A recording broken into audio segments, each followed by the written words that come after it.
Good evening. It's January 23rd, 2024, 6 o'clock. I'd like to call the Board of Selectmen meeting to order. Roll call, please. Teresa A. Moss present. Joseph Shank present. Chaz Sexton Duranian present. Please join me in the Pledge of Allegiance. Allegiance to the flag of the United States of America and to the republic for which it stands, one nation, under God, indivisible, with liberty and justice for all. Thank all those in service, both past and present, and also those are first responders.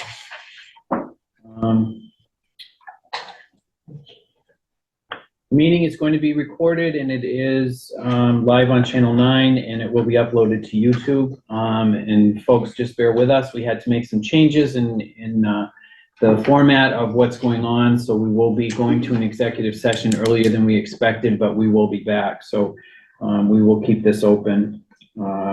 Chairman's additions and deletions. I do not have any. Do you have any, Teresa? No. None for Joe. Okay. And did we get minutes in, Sabrina? No? No. Okay, so I we didn't can, see that, yeah. so we can put those in our next on our next agenda. So I am going to take 4.5 and bring it right up front.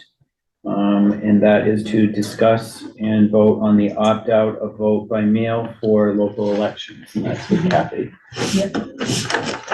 So I gave you a letter. Did you give that to them? And I don't have it on. No, I didn't, but I wrote down all the information. Oh, okay. Could you read? Yeah, the sure. information? So yeah, this is the state has made 4 municipalities who, for financial reasons, would like to opt out of vote by mail just for local only elections.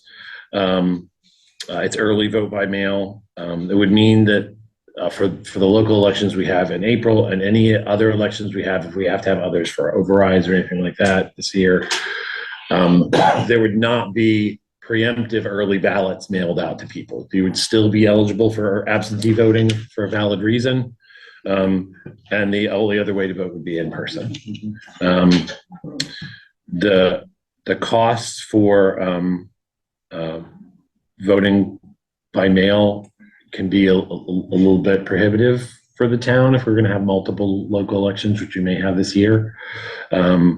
Each ballot costs, this is in 2023, which is the last that we have pricing for, it's 23 cents to print and 91 cents to mail each individual ballot. So you're talking about hundreds, possibly thousands of dollars for each election just to mail out the ballots for the local elections. We generally don't have a huge turnout in local elections, but because this is a presidential year, the clerk's office is anticipating that more people than usual will be signing up to get early mail-in ballots.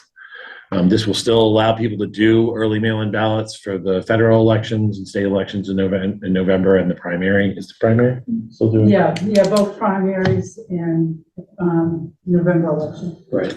But it would just mean that for our April election and then any other elections that we may have to have for various reasons, we wouldn't be preemptively mailing out early ballots. Did I capture? Yes, very good, thank you. So, can I stop? So if there's a local election that it's occurring on the same day as the presidential election and they want to vote by mail and we opt out. Talking about that. Yeah, this is not the presidential election. The local elections are the April elections. It's just for local elections. Okay. And or if we have to call a special election for some reason. Yeah. So if there was an election specifically for an override or some other special election, we had to hold another special election for any other reason this year, those would be opting out from the preemptive mailing of ballots. You could still get an absentee ballot if you needed one and had a valid reason. But they would be calling in as opposed to getting it in the mail automatically. That's what we're saying. Exactly. Yeah. Because on the postcards that were sent out, it says all elections this year, which means all elections this year, but we do have the right to opt out for local.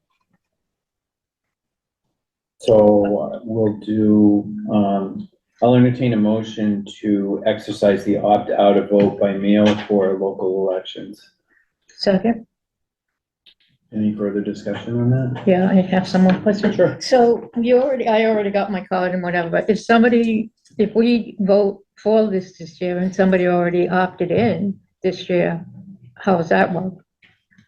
I think a lot of the people won't realize that it includes local elections because the date is not on the card.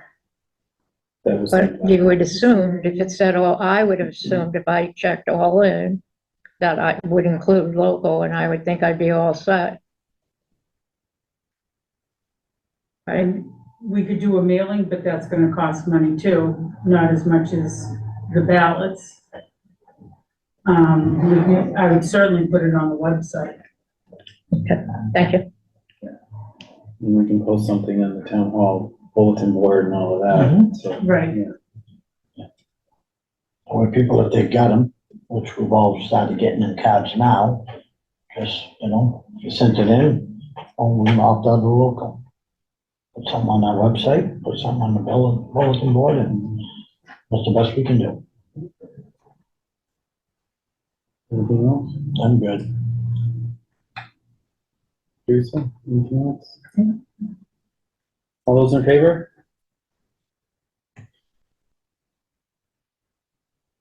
So you don't want to start? No, I'm not in favor. Aye. Aye.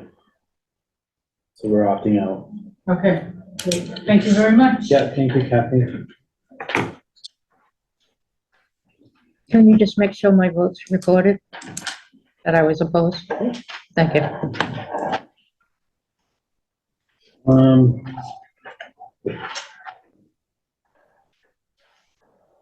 How are we gonna do this? Are we gonna go 2.1. 2.1 next? Yep.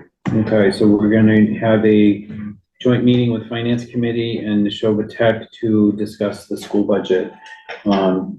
I guess we'll announce that there was an agenda issue in regards to the Finance Committee, so the Finance Committee cannot deliberate or vote on anything tonight, but they can be part of the meeting, so they don't need to, do they need to? They don't need to open their, they can't open their meeting. up or anything. Right, you can't open a meeting. Right. It would not have met Okay, meeting law. so, Dr. Pigeon, you're gonna start? Yes. Start us off? Yeah, I'm Can I gonna, stay back here? yeah, no, you can come up here, sit right next to Chaz, and I'll sit over here and do the, Thank you so much. PowerPoint. Thank you for the invitation. I do have a couple of handouts that I'll start with. You already have the PowerPoint. It's the same one, but I can, But it's in color. it is in color, yes. Color's better, easier to follow. The numbers might be a little Harley, easier can you, to. let this computer share screen, please? Michelle has them. And then this handout. Hold on, I'll see what I can do. That's okay.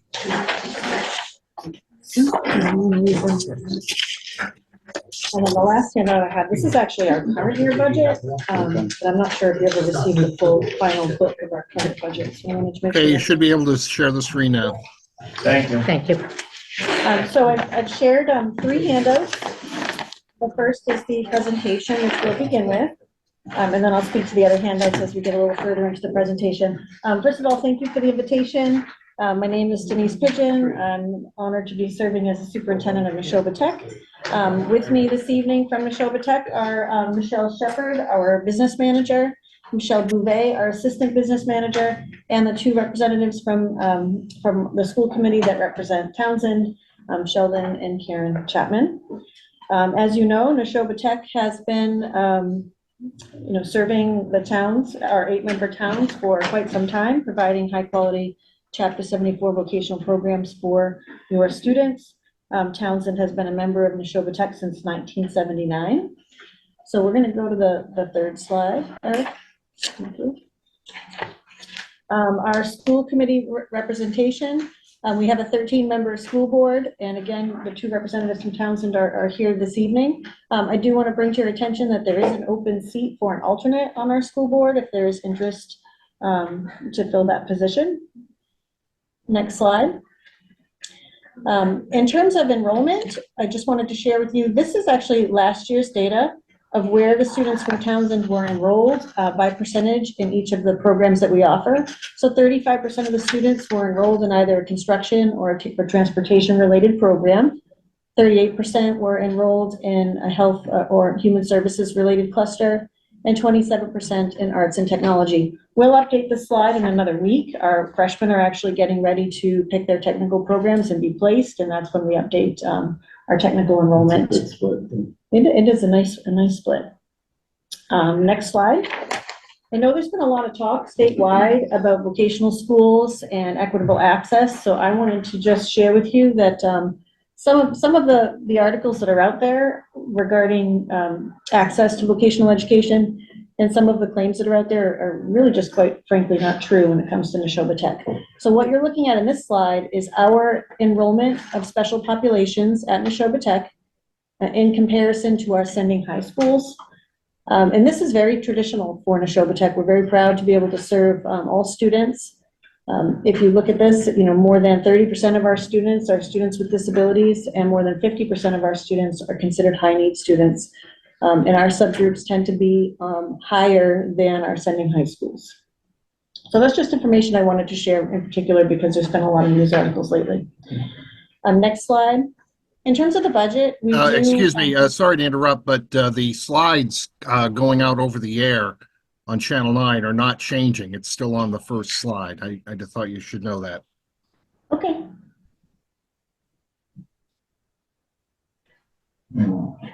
Do you want me to keep going? Okay.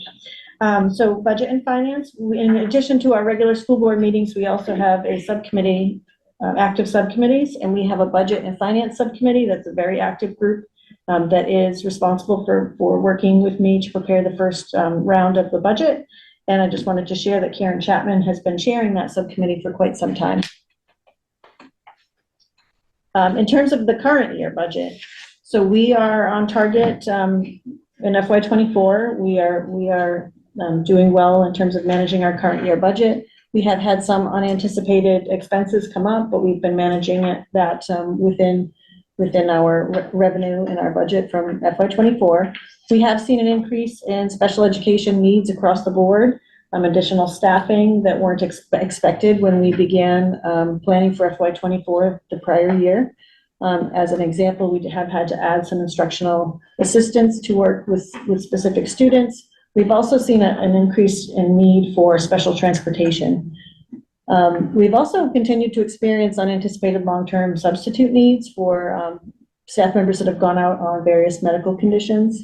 And again, I don't think these are unique to Neshoba Tech. I think schools are experiencing these things across the board. We've also seen increased cost of materials and equipment and school supplies. Again, Neshoba Tech, as a technical school, our supplies are not necessarily just paper and pencil. It's construction materials, and the cost of all of those materials has continued to go up. Next slide, please. It's been a very busy year for us in terms of capital. In the current year budget, we had two pretty large capital projects that we were working on. We just finished a couple of weeks ago the elevator upgrade and replacement, so that elevator just went back online, so we're pretty excited about that. We also, over the summer, completed the fire suppression repairs on the second floor. Our cosmetology program is currently in the process of being renovated the majority of the funding was through a workforce skills capital grant that we had received. Nice. And then, very exciting news, we have been very aggressive with applying for capital workforce skills grants directly through the state, and we were awarded 2 back-to-back. So we received $2.5 million to renovate and expand our vet assisting and our electrical programs. They're our 2 fastest growing technical programs. We're in the middle of that renovation as we speak. And then just when we thought it couldn't get any better, next slide, we also received a $3.75 million state workforce skills capital grant. And this one is actually going to fund an addition of 7,000 square feet and allow us to move our programming, engineering, and robotics program into this new building that's adjacent to our current building. And again, these grants have just been absolutely wonderful and direct from the state. Next slide. Before we start talking about the FY25 budget, I always like to start with enrollment, because as you know, the enrollment is what drives the town assessments. So looking big picture at our enrollment from last year to this year, we're actually up 40 district students overall, from 715 district students to 755. And we're decreasing in our school choice enrollment. So what's basically happening is the town interest in our school is excellent. And this will be the third year in a row that we have been accepting only district students, and we've not had any space available for school choice students. So that we anticipate that trend will continue into the next couple of years. We're also anticipating our enrollment is likely going to hit close to 800 next year. Next slide, please. This is just a visual of our enrollment trends over the past 10 years. So our total enrollment is in orange, and our district enrollment is in blue. So since 2018, we have been climbing in both total enrollment and district enrollment.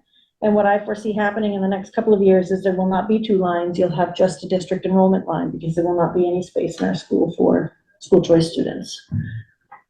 Next slide, please. Back to thinking about the budget and how the assessments work.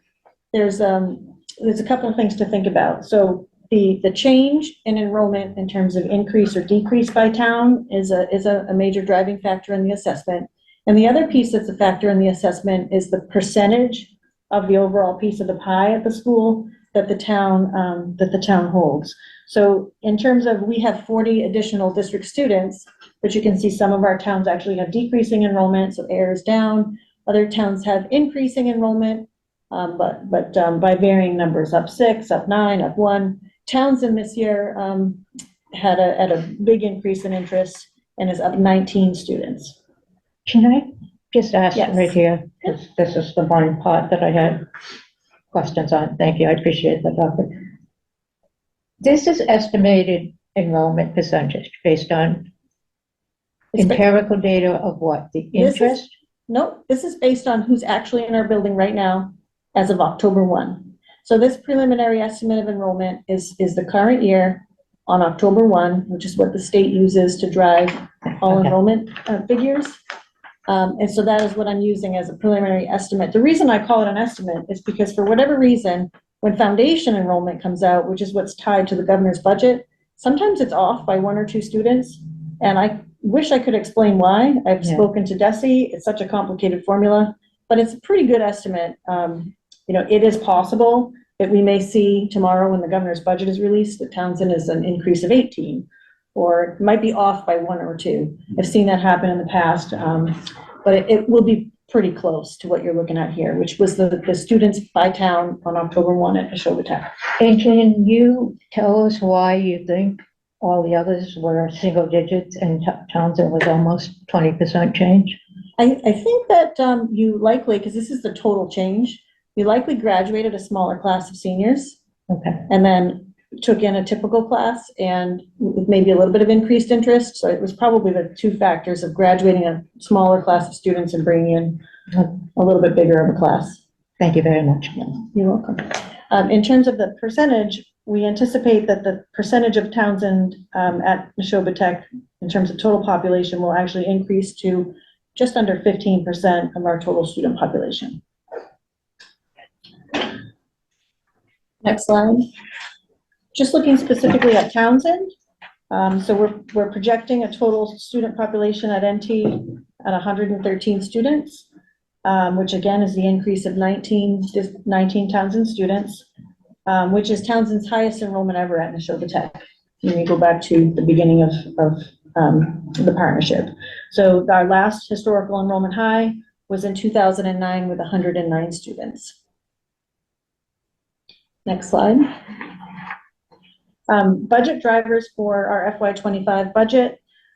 Again, a lot of it is related to the special needs of students, the need to add additional support in terms of special ed case management, direct teaching support to students with disabilities, adding of instructional assistants when required and needed. We've also found that we've needed to add this year, and we'll need to work into the FY25 budget, support from a BCBA and also RBT support. And I know that's a lot of acronyms for those of you who might not know what those are. A board certified behavior analyst and a registered behavior technician, and they're really positions that help support students on the spectrum, on the autism spectrum. And we're also finding increased need for special transportation for students that require special transport to school. And then like any school, we have our contractual increases that are required, step and lane changes for our staff. We are actually currently in negotiations with the teachers unit, and we'll be negotiating with our other units at the end of the year as well. And as I mentioned earlier, increased costs in terms of instructional materials and equipment for our tech programs, and building maintenance costs across the board have been increasing. Other FY25 budget considerations, we are an aging building. We're over 50 years old. We've worked really hard to keep it up. If you've been recently, you'll know that's a point of pride for us in terms of taking care of the building. Also seeking those grant funds to help offset the costs for our towns. We know that there's changes in the minimum required contribution formula at the state level. That's a variation we're cognizant of. There's continued uncertainty with transportation reimbursement. We're hopeful that it will remain at the level that it's been, but that is something that can change from year to year. We're also working on overtime, slowly, working on reducing our reliance on one-time funds. And we are committed to having some sort of an annual funding for OPEB. And those are in discussions. Next slide. In terms of our capital needs, looking futuristically, we probably have close to 20 million in capital needs futuristically. Our biggest expenses are forward thinking in terms of having to do HVAC replacement in our building. We are researching quite a few options. We have some debt that will be paid off in a couple of years, so we're looking at whether or not we could potentially go out to bond in a few years to come online the same time our debt is coming offline. We also hope that perhaps we could go after some accelerated repair MSBA funds to help with doors or windows, maybe the boilers, one small section of the roof. And we're also slowly working through a phased approach to replacing our fire suppression system. We did the first phase last year. We have the next phase built into the FY25 proposed budget. In terms of where we're at, we are very much underway with the development of our budget. We are continuing to tweak it every single day. Tomorrow, we anticipate the governor's budget will be released, which will give us a little bit more information on our revenue side. We expect we'll have the projections for required minimum contributions, as well as our Chapter 70, which I did have some information come in on Chapter 70, which I'll share in a few minutes. And then the next slide. So we're really just a couple of days early in terms of being able to give you some real numbers. But what I wanted to show you is sort of just an illustration of, with our current budget where it stands for FY25 in its draft format, and the projected revenues that we've received based on working with a consultant who used to work for the Department of Ed. This is what our total assessment may look like. So again, the top line is the FY24 budget. This is all towns. This is not just Townsend. This is all of our 8 towns.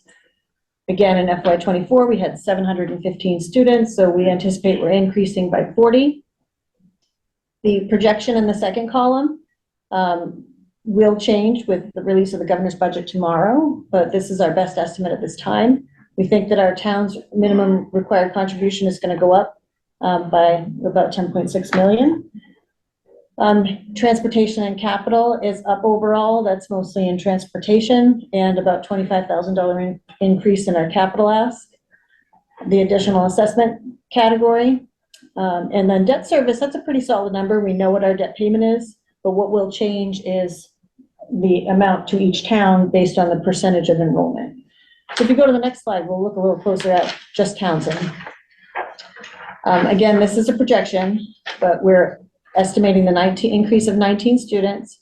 We're anticipating that the town's overall percentage is going to go up. The minimum contribution, we're anticipating is going to go up about 186,000, and that's the number we received directly from the state.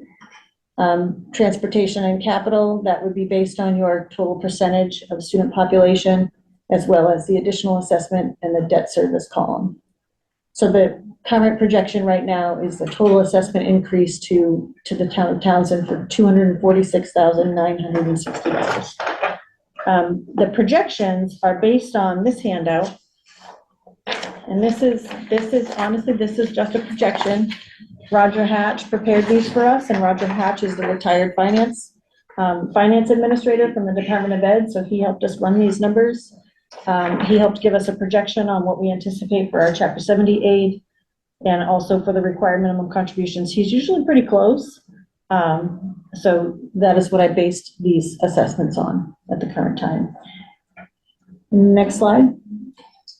So where we're at in the process, our school committee will actually be reviewing all of what you're looking at this evening, plus our total budget, line by line on Tuesday, January 30th.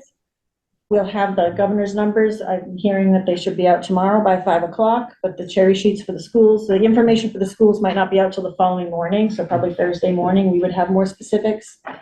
Then I'm inviting all of you to attend Town Officials Breakfast on Thursday morning, February 1st. It's at 9:30 in our restaurant. And at that meeting, I will present the proposed budget to all town officials. And then we will go to public hearing on February 6th. And then we'll start the process with our town meetings. So our process happens pretty quickly after the release of the governor's budget. And that's because of the requirement that we have to have, our public hearing on the budget has to be 45 days before our first town meeting. And our first town meeting is March 23rd. So our timeline becomes really tight after the release of the governor's budget.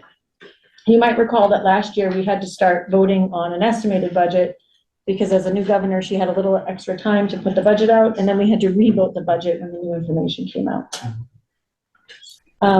So that's sort of where we currently stand. Glad to answer any questions that you have and be able to give you even more information in a couple of days. Questions, Joe, Teresa? I guess my only question I'd have is, we all know where we all stand. Every town's in the same predicament. Towns is no different than anyone else. And looking at your numbers and everything, I mean, we gotta just try to figure a way to come up with the money, and,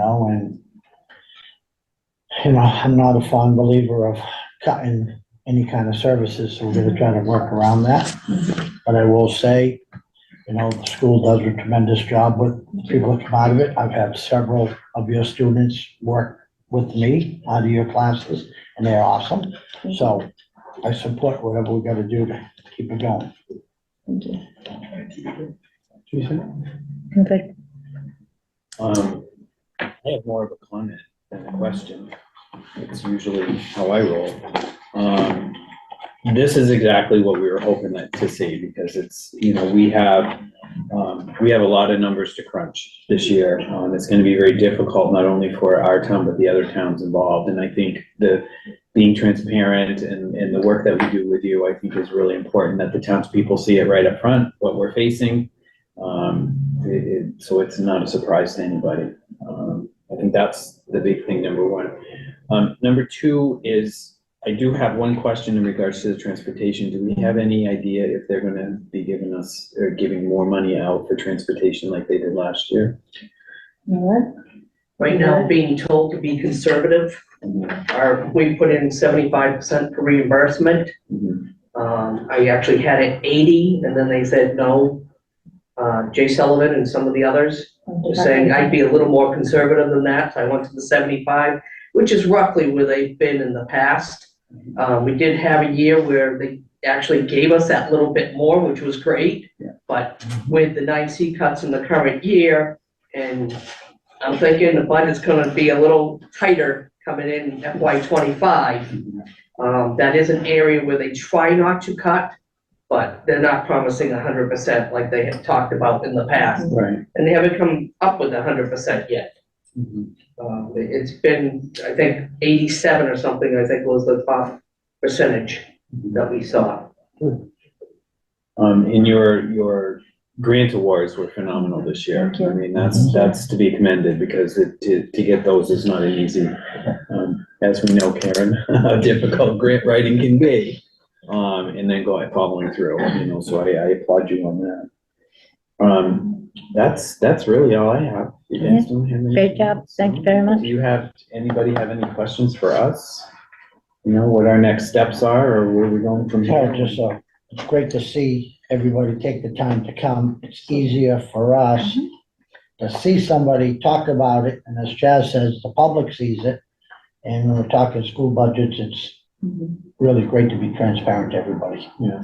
I just want to share that I'm always willing to come to any meeting, so please anytime reach out. And I know, again, this is early, so I'm glad to come back. We'll be presenting the full proposed budget at the town officials breakfast. I hope you come. We're gonna have some student speakers, and the students in culinary will be serving a nice breakfast.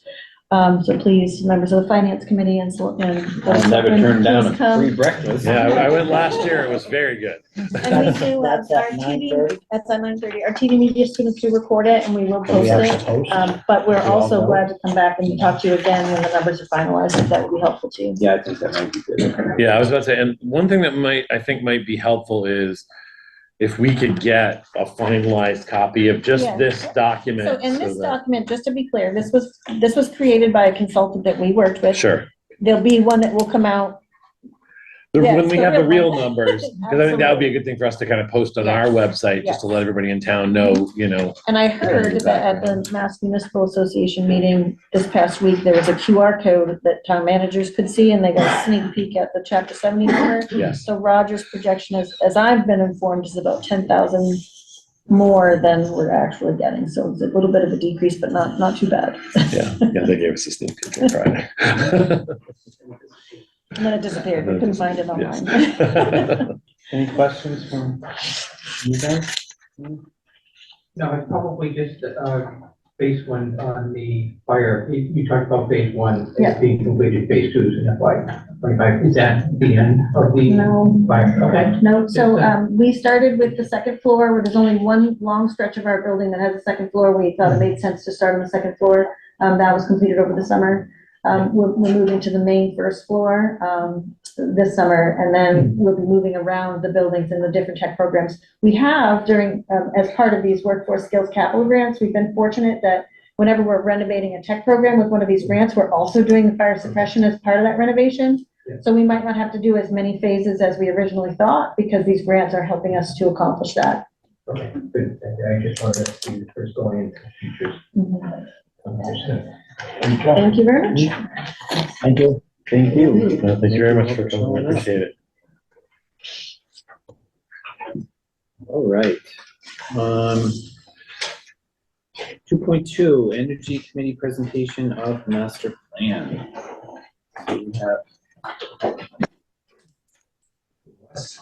So we have 2 seats. How about that? Bring up an extra chair. All right, thank you.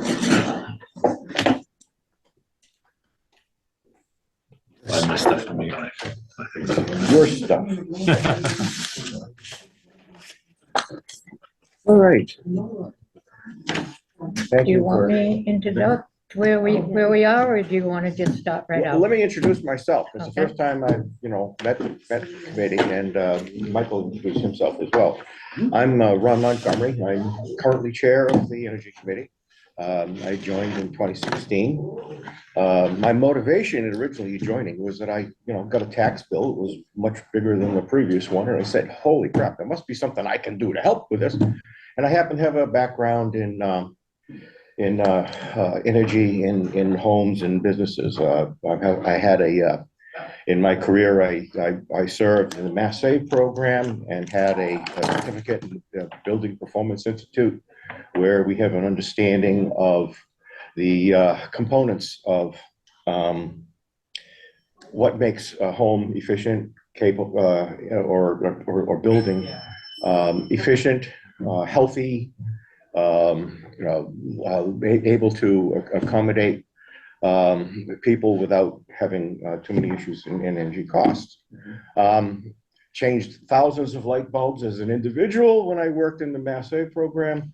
But there was a lot more to the understanding there. We used software programs. I had a number of programs we used. And so I have an understanding of building science, the study of how air heat and moisture interact with the environment inside and outside a home to create conditions of safety, efficiency, or non-efficiency, and health. So the Energy Committee has been involved in, let me first let Michael introduce himself. He's vice chair and has been with the committee longer than I. Sure, Michael Brown. I've been on the Energy Committee, I think, since 2013, which is fairly soon after it formed.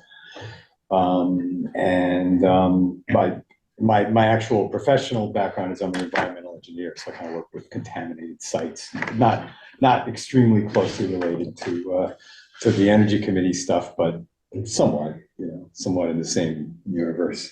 Okay, so several years ago, and I would say close to 4, maybe 5 years, the Board of Selectmen asked the Energy Committee, there was a different chair of the committee at that time, to create a section for the master plan.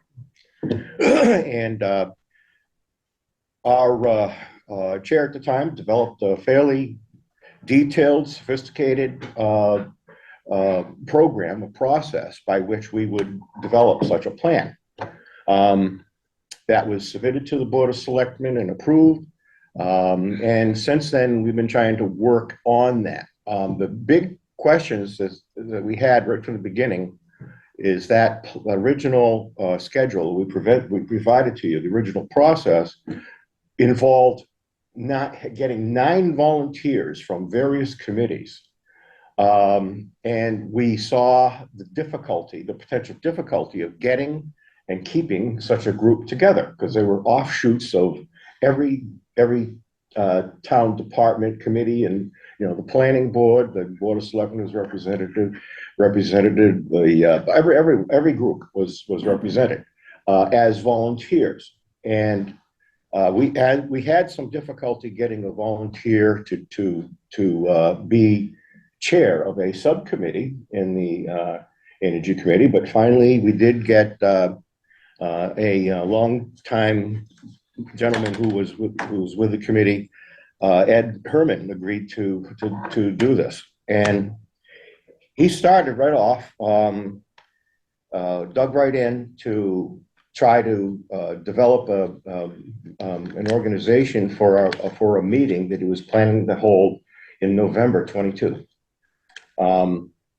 In his work in doing that, what he discovered is that other small towns around us, Pepperell, Shirley, other towns nearby, did not go the route of trying to have a separate energy section of the master plan. Instead, they developed a set of goals that would serve as a guide for the various other committees and groups to use to apply to their specialty. And in this way, we thought right away that there was a superior way of dealing with this, because instead of having an individual from a volunteer from a committee, another committee or another department, come to a separate meeting to discuss energy and then go back to the committee to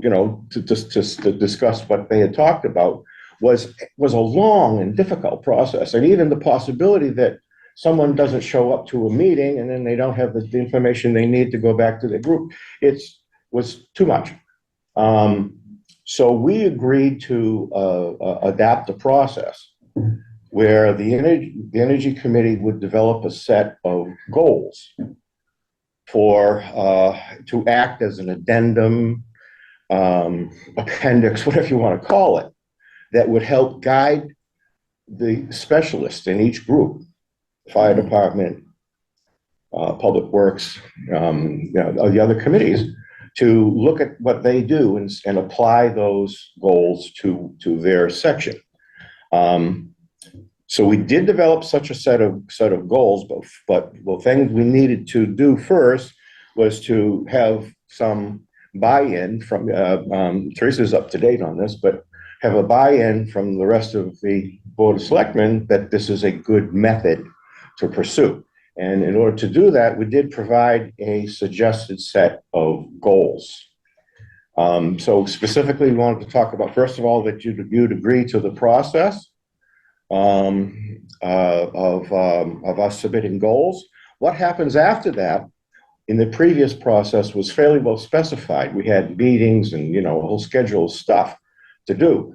But what we've decided to do at this time is, with the goals and the discussion we're having here, let the planning board or whoever is responsible for that master plan take it from here to execute. We could supply a suggestion for how to go, but the way we've processed this is we've got a set of goals which we'd like to put it in front of at least the leaders of each of the parties that are in the master plan, and have them give us, just a quick feedback. Doesn't have to be details, but we ask a few questions that would make sure that they were in the right path. And after that, then the Board of Selectmen could request that the other boards, department heads and so forth, proceed to look at the master plan with regard to that set of goals. So that's the first thing that we really need to get. So just a quick question. When you reference master plan, you're talking about the energy's master plan? No, I'm talking about The master plan for the town. the whole town, right? So this set of goals is an appendix to the entire master plan, the Townsend master plan.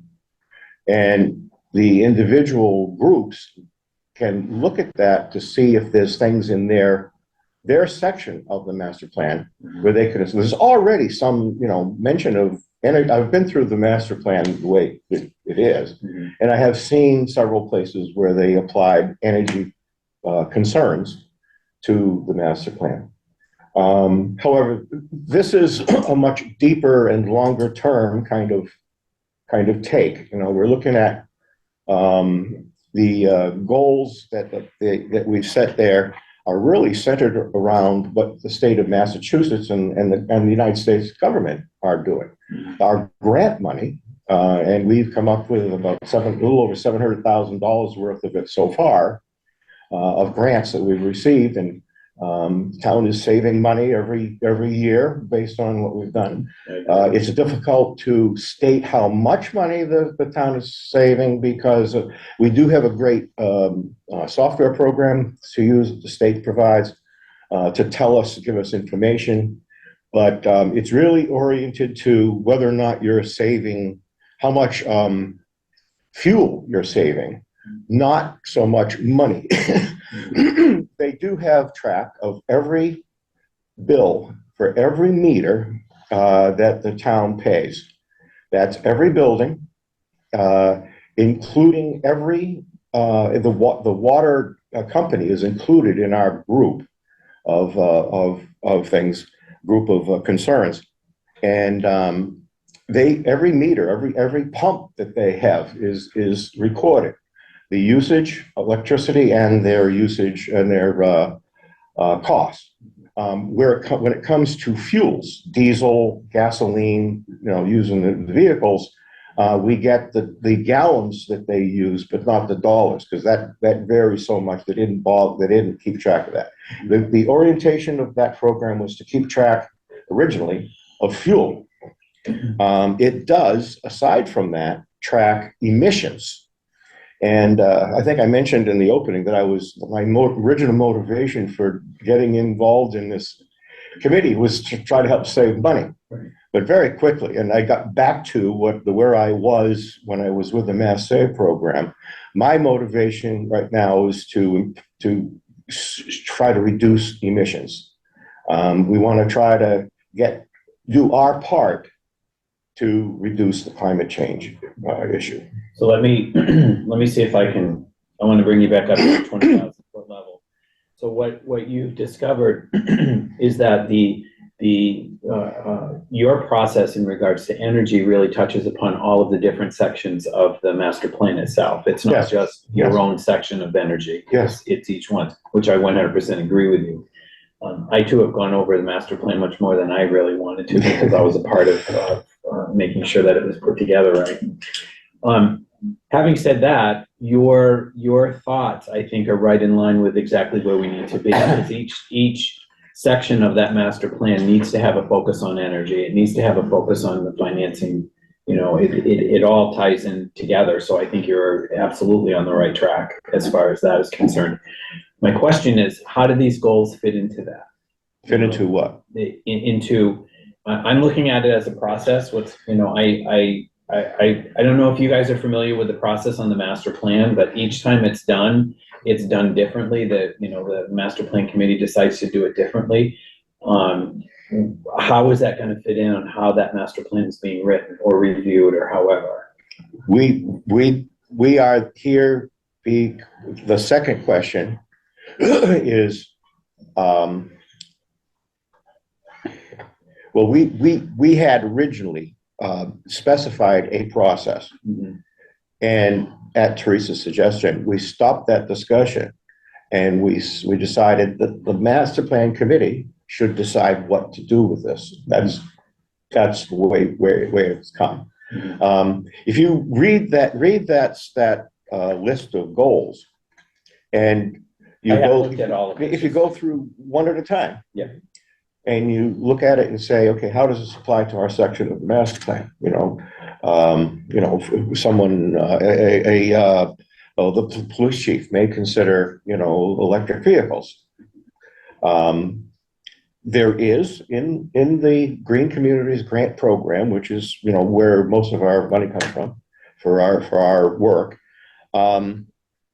Within that program, there is a section for EV vehicles, and they have relaxed a section of that requirement in the Green Communities Grant Program because it's difficult to get the vehicles.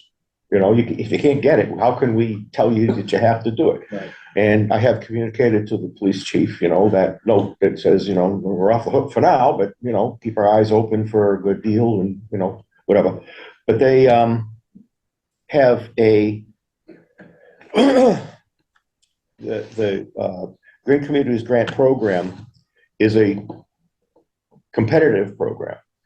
It means that when we put in an application for a grant, they will compare our application to all the other applications they've received, and the ones that save the most emissions per dollar of grant are the ones that will succeed. Right. And so we won't get every one. And well, of course, like everyone else who taking advantage of this program, there's 200 towns doing this. We apply for the things that are most wasteful first to try to save money and take advantage of the huge emissions savings you get when you save a lot of fuel. Right. So that the return on investment for the program, it's not our money, it's the program's money, the return on investment is larger. Now we got a ways to go because we are involved with schools that are Townsend schools, not the high school. The high school is separate from us, and we're responsible for all the town buildings, and we have the water company. But within that group, we will see over time diminishing potential for return on investment. And there may be some outlays that the town would need to make. We're not there yet, but we're getting closer. I mean, we're talking maybe 2 years, 3 years from now, we'll be, looking at these things that have a lower return on investment, but do reduce and eliminate carbon.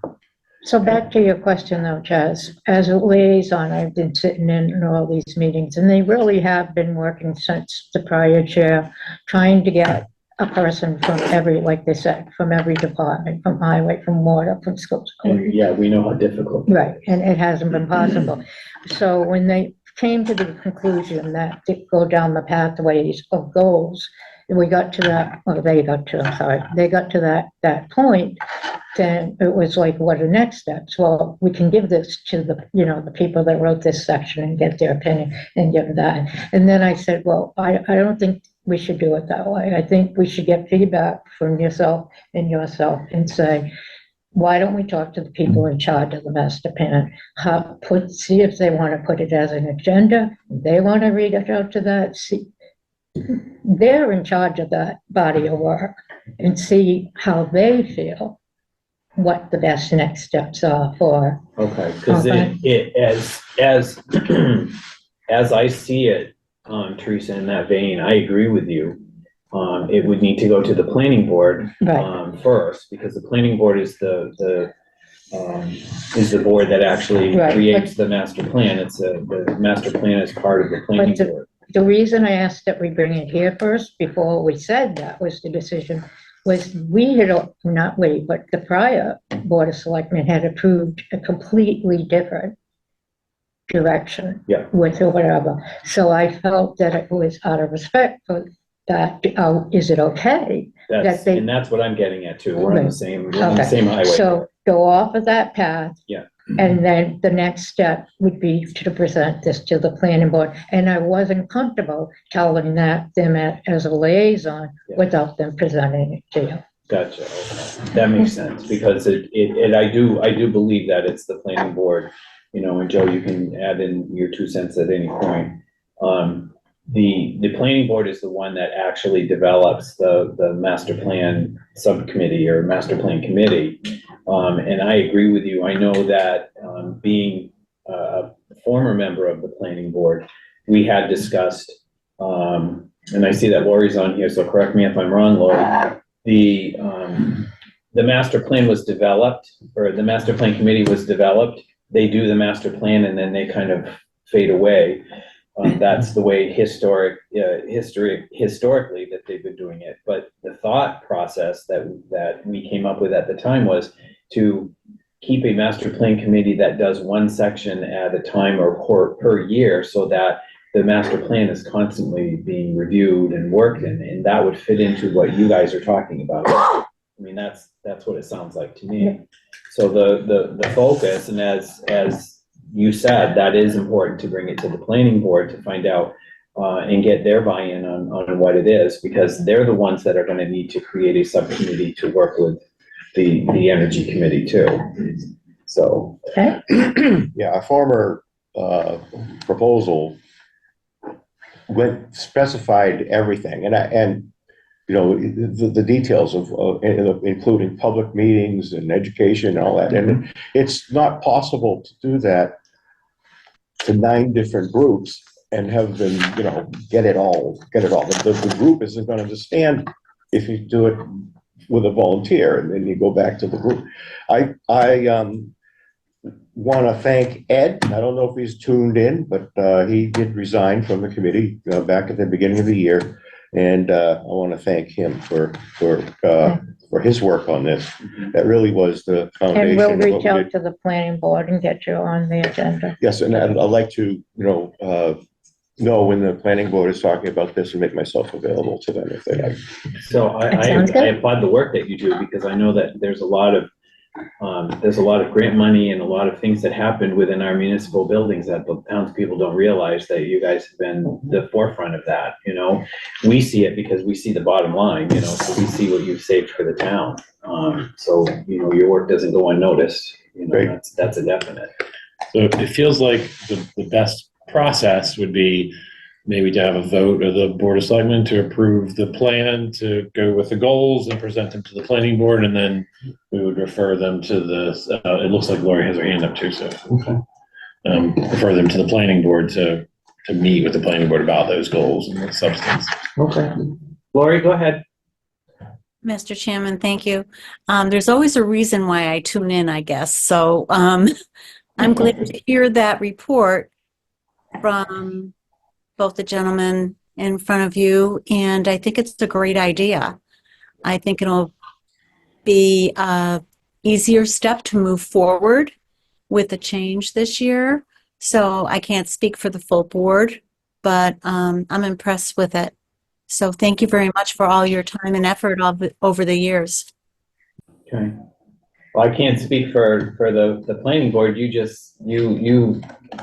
and I are on the same page as well. So this is That's right. exactly where the road leads to Okay. collaboration, which I'm very happy to see happens here in town.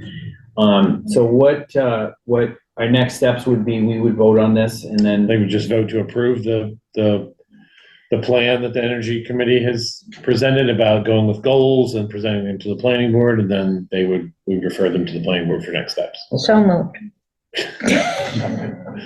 Moved and seconded. Any further discussion? And there we go. Racing down the highway. So all those in Okay, favor? thank you very much, guys. All those in I will, favor? Teresa Morse? Sexton Duraney. Thank you. All right. Thank you. Thanks, gentlemen.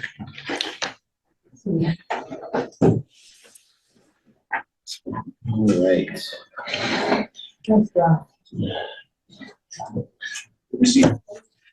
3.1, I'll entertain a motion to appoint Richard Bernier as heavy equipment operator to the highway department effective January 22nd, 2024. So moved. With a start date of 1/22/24. Oh, yeah, I see the arrow there. Yeah, second. Motion made and, did you make the motion? I thought he did. So moved. She moved it. I moved it, and then I seconded my own motion, I guess. I don't know. All right, so we'll let Teresa So move moved. it. Yeah, And I'll second. All right, there we That's go. what I thought. Any further discussion? No, All those in favor? Teresa Morse, yes? so Shank, yes. Chest Sexton Duraney. So at what point did you want to try and jump into the executive session? Right now. I wanted to get those. Gotcha, yeah. Out of the way. Yeah. So So the rest we can do, so. after the executive session. Yes, so We this got is. two executives. So, yeah, so we're gonna do 6.1, number 2, Okay. would be the one that we're going to now. And we would be coming back into open session afterwards, not Then go adjourning. back out to. We'll go back to executive session at the end of the All night. right. So I will entertain a motion to enter into executive session pursuant to General Law, Chapter 30A, subsection 21A3, to discuss strategy with respect to litigation if an open meeting may have a detrimental effect on the litigating position of the public body, and the chair so declares, and the chair declares, we will go into executive session and then come out of executive session. Those that are on here, we're going to be paused so that you'll see a little dead air for a little bit until we finish the discussion, and then we will come back to the same Zoom meeting. So Yeah, you can stay in the Zoom room. We're gonna take the Board of Selectmen chambers out of the Zoom room. right, and then we will come back in, and when we come back in, we'll resume our meeting.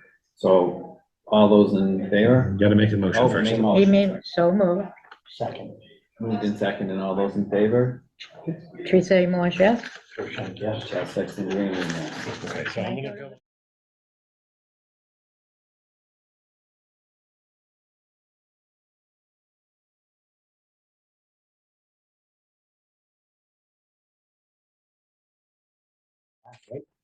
We're back.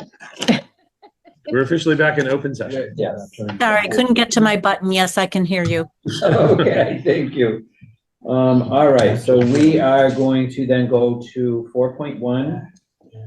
And we are looking at the first thing I want to say is that I had not conversations verbally, but I did have an email in regards to the remote participation. There were 3 areas of contingent conversation that I think we want to rework. So if the board, if it pleases the board, I would like to put the second reading onto the next meeting that we have, and we'll submit a couple of the changes that town council has suggested, if that's okay with you guys. That's okay with So we'll me. move that to the February meeting. Yeah, so that'll be February 1st. It's February 6th. Yes, February 6th, the first meeting. Yes, that's what you meant. That's what you meant. All right. 4.2, discuss creation of Memorial Hall policy. How do you want to do this, Eric? What is work, actually? Yeah, so I think there were some sample. 4.2, in the packet. So Some sample policies for. these are samples from Yeah, we had samples from all the different people. each, how they do all the, Yeah. so, I think the one that I think might be the most pertinent is, I think there's one from Groton in there. Right, Groton Rec Center. Yeah. yeah, where they talk about the specific charges that they were having. yes, this one, this is the one I want. So, after our last conversation, it seems like we were looking at, the two things that I wanted to make sure that we were looking into was, number one, it was a general rental of the hall to cover, there's prep that goes into any function that needs to happen. If they need to set up chairs, if they needed tables, there are public forums that some people rent out a larger hall for, that kind of stuff. And then I thought that a deposit would need to be taken at the time, because I've been in situations with hall rentals, that somebody booked a planning for it and then canceled, and then wanted a refund of everything, but we couldn't book out the facility at that particular time because somebody else had already booked it. So there needs to be some kind of contingency cost, I think, involved in it, if that makes sense. So what are your guys' thoughts on this, if you read all the different things that we have here? I just think we set a price and stipulate that, there's a deposit.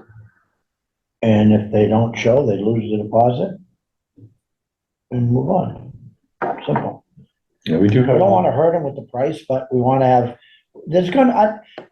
and once again, and we heard, oh, well, we're gonna come in, we're gonna clean up, set down, I get all that. Everyone says that, but it doesn't always end up that way. So this way, we just have a policy. We don't single out any single group. This is what we're gonna do. And if we have to have one of our employees pick up trash or dump trash out, at least we're covered. I think they should be able to, town, anybody from the community, any group should be able to come into town hall and use the great hall. That's what it was kind of set up for. Let's protect ourselves. I know that, I'm sorry, no, go ahead, I do believe we should single out groups. I believe that there should be, a difference in fees from Townsend people who are paying Townsend taxes, nonprofits in Townsend I should be speaking about, such as the first request we had, which was from the Historical Society. I think that those are members of the town that are paying taxes to the town, should be different than even a nonprofit from, Boston or something that wants to come out and do something out here. I feel that as members of the town, that they should get a discount. I know that the Groton provision does have a difference between nonprofits and for-profits, I believe.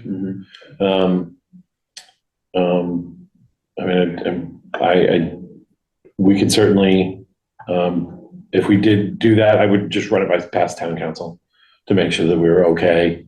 If that's what the board decided to do, say, counts and nonprofits are $100 and other nonprofits are $150 and anyone else is $200 or, something like that. That's, but. Well, I don't see us renting the Great Hall out to anyone other than the local towns and people. That's what this is about, I think, right? No, I think there's groups that come in. I know that the West Townsend Reading Room, we rent to lots of people who aren't Townsend residents. Yeah. Right? And that's a smaller space and it's for different things. But I could see, is there or more of a regional group that wants to do something here is a possibility. I mean, not, it probably won't happen super often. Yeah, I'm looking at things that happen at the school, and the schools are just getting more and more expensive. And a lot of those aren't Townsend groups or whatever. but That is true. We might be providing an alternative. to They things might where be this- those providing sections kinda different jack up the alternatives. prices. Well, they, And I'd yeah, like to but see the hot prices higher for them being out of the town. then, we gotta have somebody here locking this place up, unlocking if it's after hours, 'cause it's gonna be after hours 99% of the time. Well, to be fair, the locking and unlocking is not something that someone has to be here for. We can do that. We do that. Program it, We program it. but Or Or it doesn't work It and somebody has doesn't to come work. out and check I have it. police knocking on my door. Can you lock town hall, please? I just think set a flat fee, just move on.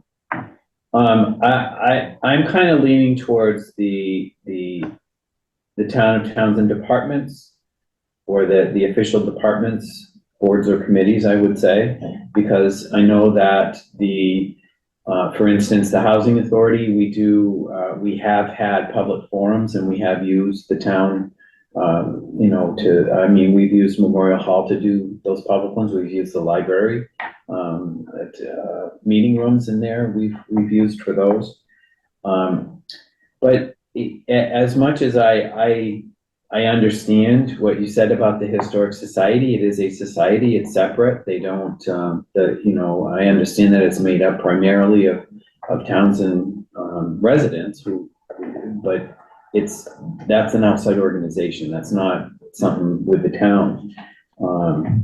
And I like the way this is split up, the town of Townsend, the Townsend nonprofit or community groups, private events.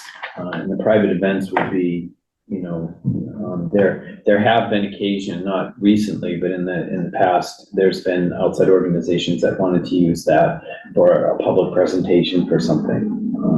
I know that when I was on the planning board and we were going over the marijuana bylaws, there were individuals that were interested in, that wanted to bring a business here. If they did, they wanted a spot to do it in. So that's the kind of stuff that I'm looking at to cover ourselves. Yeah, I don't think any board, any board or anything directly with the town should pay anything, because that's what we have that for. I mean, they should be able to come in any one of these. I agree. That's that the town entity should always be allowed to use these All rooms. town entities are allowed. That ain't what this is about. This is strictly outsiders wanting to use it. Yeah. That's all. And can you remind me what those numbers are that they charged in Groton For nonprofits and then private events? nonprofit community groups is $100 minimum for a 3-hour rental, an additional $25 an hour. Private events were $225 minimum for a 3-hour rental, additional is $75 an hour. And I remember reading those and thinking those seem relatively reasonable. Not enough to. And I'm not looking to make money here. We're not trying to. I want to be able to cover costs, because there is cost as far as facility setup, tear down. There is going to be some effort in regards to the cleaning afterwards and that kind of stuff, normal wear and tear, blah, blah, blah. So I thought, and I'm going to throw out what I thought, for the town of Townsend departments would be no user fee. For nonprofit or community groups, it would be $100 minimum, and I like this $25 an hour over for having a 3-hour set time. In private events, I was thinking 150 with the same, $25 an hour. 25 over instead of the 75 over? Yeah, if you wanted to have more on that. That's just what I thought. In kitchen rental, we don't have one, so we don't have to worry about that. The other thing was the security deposit, and I was thinking merely on this contingency thought. So security deposit to me was just to solidify the date, and that would be $50 is what I thought. Yeah, I mean, I think. Is the security deposit at the West Townsend Room $75? Yeah. So that's what we charge for the West Townsend Room, $75.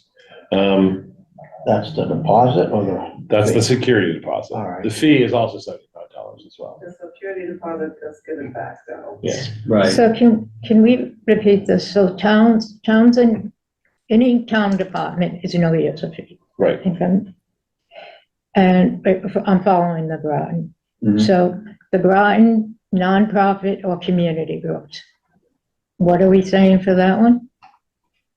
100. $100 with $25 for every extra hour. Okay, so they have for normal hours, no user fee. During non-staffed hours, 100 minimum, but we're gonna go, So you're asking about the making the Right. distinction between staffed hours and non-staffed hours? we're just gonna change that Is that to, something? No, I I don't care about the hours. Just Okay. use, I don't care what time it is. and what's the price we're going with that one? I suggested $100 For Okay. 3 hours. for 3 hours and With the 25. 25, so basically that's changing for everybody, basically whether they're Groton nonprofit or community group, it doesn't matter. It's 100 for everybody. For private, we'll go 150, If it's a nonprofit or a community group, it's 100, it's $100. Right. If it's a private event, It's 150. it's $150. For 150. 3 hours All and the- $75 And, but an hour. the 25 extra, not 75 extra. Chaz has said 25 extra for the private For the- stuff. For the private, I don't know if you wanted, You can do 25, you can do 50. If it's 150 for 3 hours, you charge them $50 an hour, so $50 for every hour after that might make. Yeah, Would make okay, more I sense. like that better. And then security deposit of 50. Okay, I'm good with that. And Right, we now, would just hold the the- check. The security deposit exactly, check. that's exactly what, because we know how it is to get the Yeah. payment off. Either hold the check and give the check back. Yep. Or, They would have to give us 2 checks. correct. A check. We usually destroy the check. Yeah. The premises are left in good conditions. Okay, that's even better, Perfect. because going through accounting and all that, is just such a, So I think that's what we should do, have that worded that way, and then just done. okay. Make a So, motion. yeah, We make a motion to set up Oh, wait a minute, I just have one more question. Sure. Are we ever allowing food? They have a whole section about. Yeah, they've got a food in kitchen though. Yeah, in I know, Groton, and we don't. I would say I would no. like to have, I don't know, do we want to have? we had, now, if I think back to the functions that we've had for the, I guess when we were people just writing the have, like, housing coffee and production stuff. plan, we had, the forums in there, and we did have food. Okay, And, So- and it was just catered food that was, Brought the on Yeah, the it table. was- So we could brought just here. probably leave that silent and not mention it. We okay, can ask, Part of they their ask cleanup. them. okay, I'll look at that section too. Okay, thank you. So I was just gonna say that we would need a motion to establish a meeting hall fee schedule or a great hall fee schedule. That would be, town boards and departments at no charge. Towns and nonprofits and community groups at $100 for the first 3 hours and $25 for any hour over that. Private events would be $150 for the first 3 hours and $50 over that.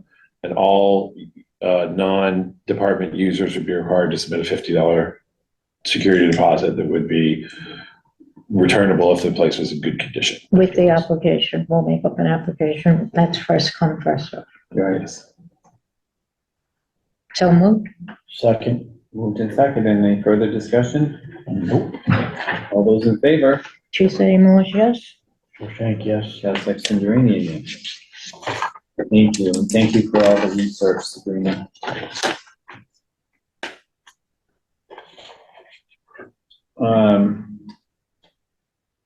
We did have, well, this is.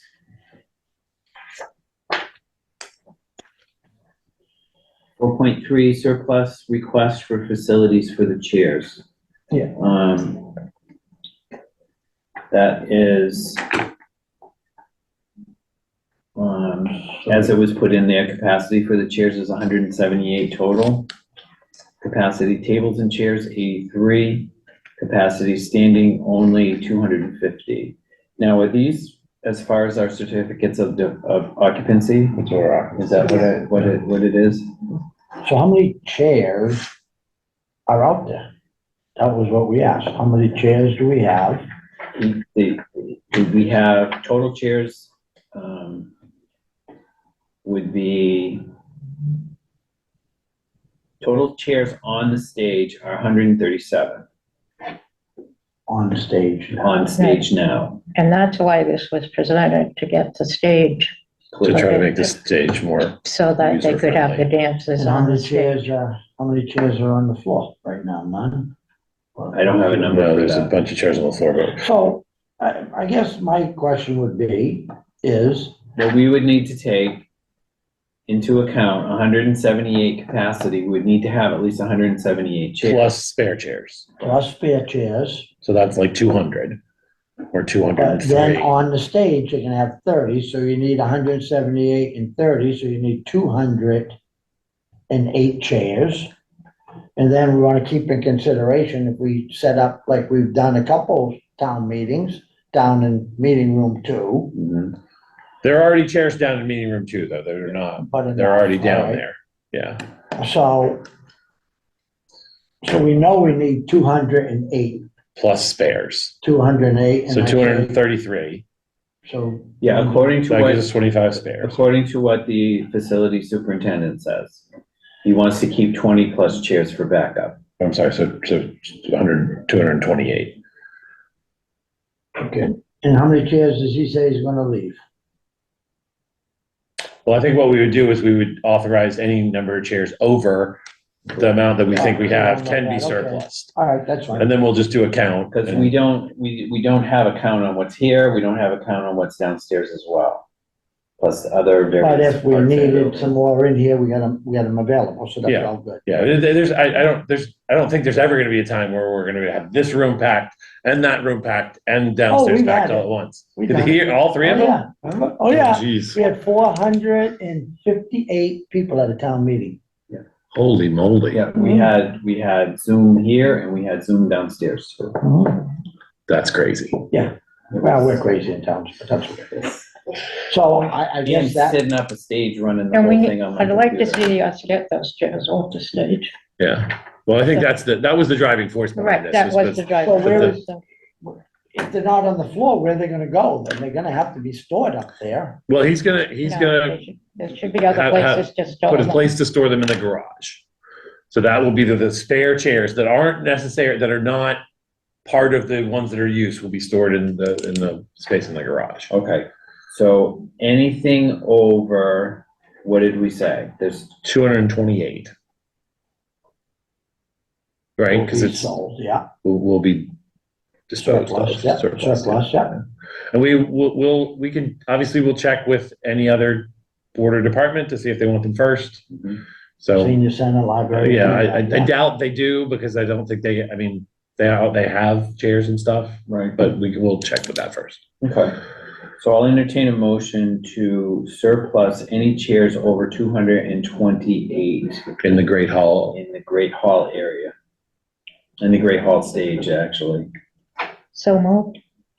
Second. Moved and second. Any further discussion? All those in favor?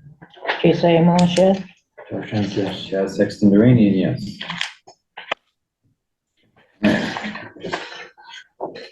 Um, 4.4, discuss cell phone use during meetings. There has been, some discussion in regards to cell phone usage during meetings.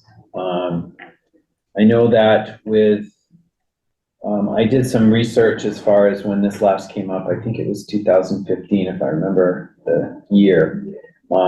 There was a discussion with the Board of Selectmen at that particular time about using cell phones during a Board of Selectmen meeting.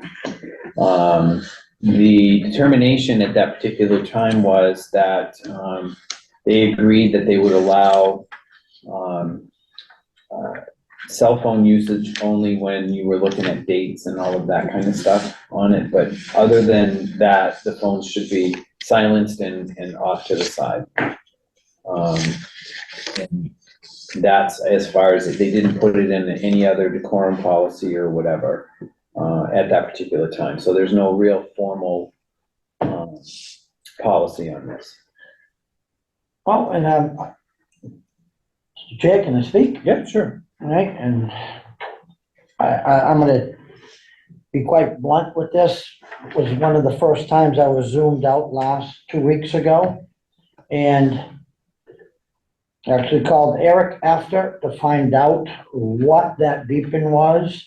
It went on for 3 hours, a constant chirping, beeping, such as we'd hear her laptop chirping all the time, or her phone chirping all the time. And Eric and I said, well, that was coming from there, which I would know it would have. But one of my biggest problems I have, me sitting here, her phone chirps in, she goes down, she's texting people. I just, it's very distracting. So for me, I think we have to do something. I mean, when I get in here, I have 2 phones, I put them on vibrate, I put them in the back, silence mode. I'm here to do a job. I'm here to be prepared for what I need to do. And that, to me, is distracting.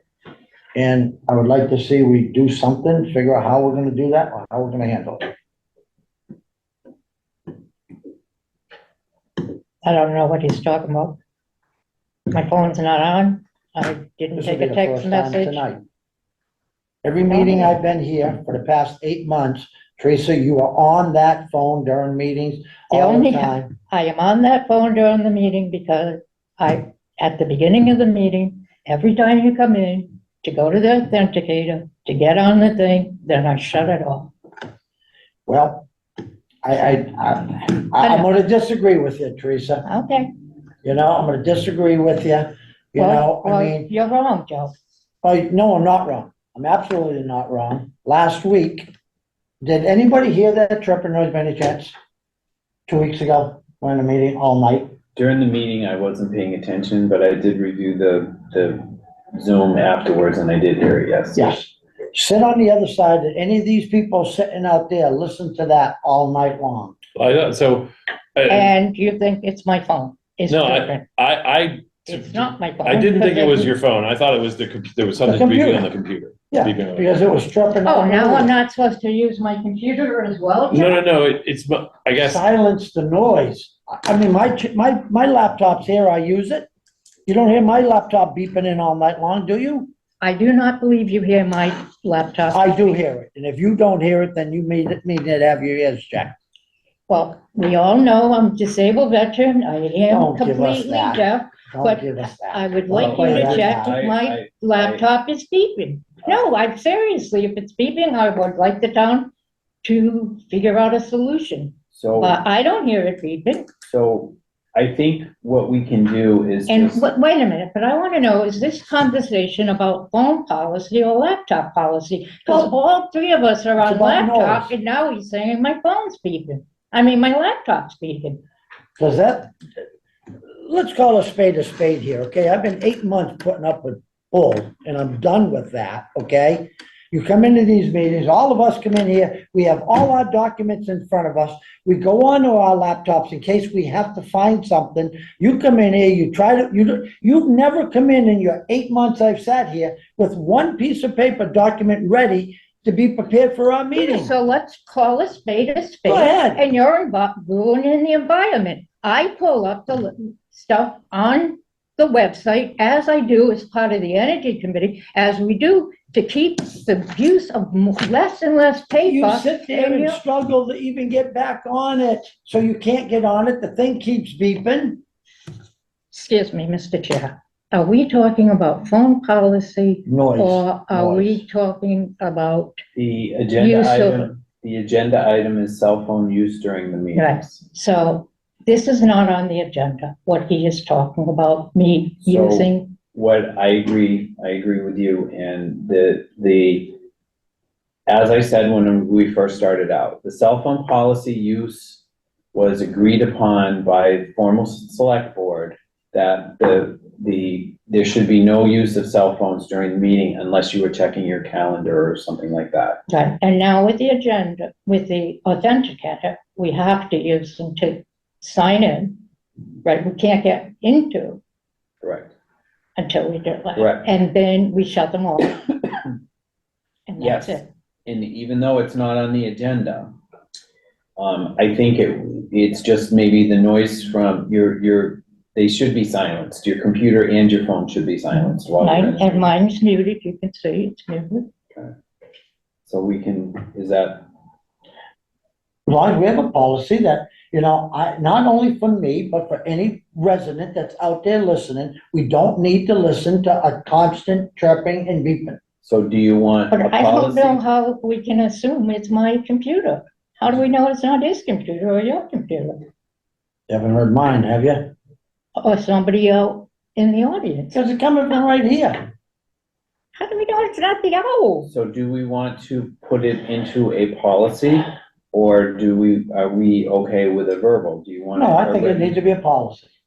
All right, so if it was a policy, do you want to put that as part of the existing, Board of Selectmen, meeting decorum policy? You wanna put that in there? Put it in there. Okay, so what I can do is I can add a clause in this and we'll bring it in for a first reading in our next meeting. Laptops and cell phones to be silent. Put them both in there. Are you both amenable to that? Sure. Okay, sure. And I'll put this on, Sabrina, if we can put I this on won't the agree to the February word silent. I will say muted. I don't know how you determine a laptop is 6th. And silent. I'll have the verbiage and we'll pass it by town council Yeah. just to make sure that we have it correct.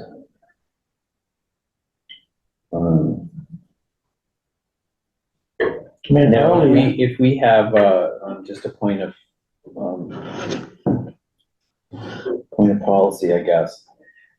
If we have an existing policy and we just want to add or subtract, all we need to do is make an amendment to the policy. We don't need to go through a first reading and a second reading, right? I think you could do a first reading and second reading of just the amendment. So we would just say we're adding clause, number 3 under section F or whatever that says, this is what it says, if that's what was the will of the board.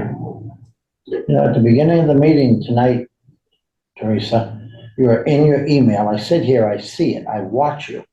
And your emails are the ones that are chirping in. You're not on the town page, you're on your Only time- emails. No, you are. Just let's be fair about this. I'm sitting right here. What you're doing is you're blatantly calling me a liar and I don't Yes, I am. appreciate it. The Well, only time I was on in my computer even was while we were still in the capital planning meeting. We had 45 minutes together before this meeting started.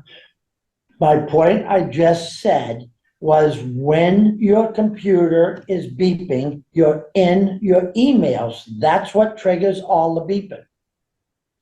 Go back to the last meeting we have, Teresa, and take the time and listen to that meeting. And you tell me how annoying that would be.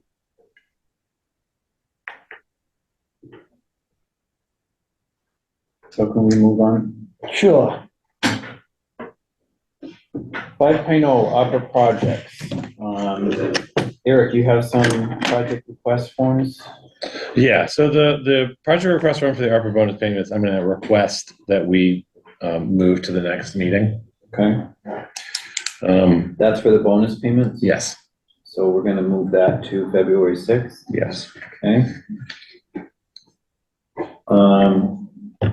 There are 2 other that we discussed earlier. We discussed at the last meeting. There are 2 other in the SharePoint, 2 other ARPA project request forms that we had talked about. Yes. This is for to clean up the. Yeah, so I'm gonna give you a copy of the first one. This is.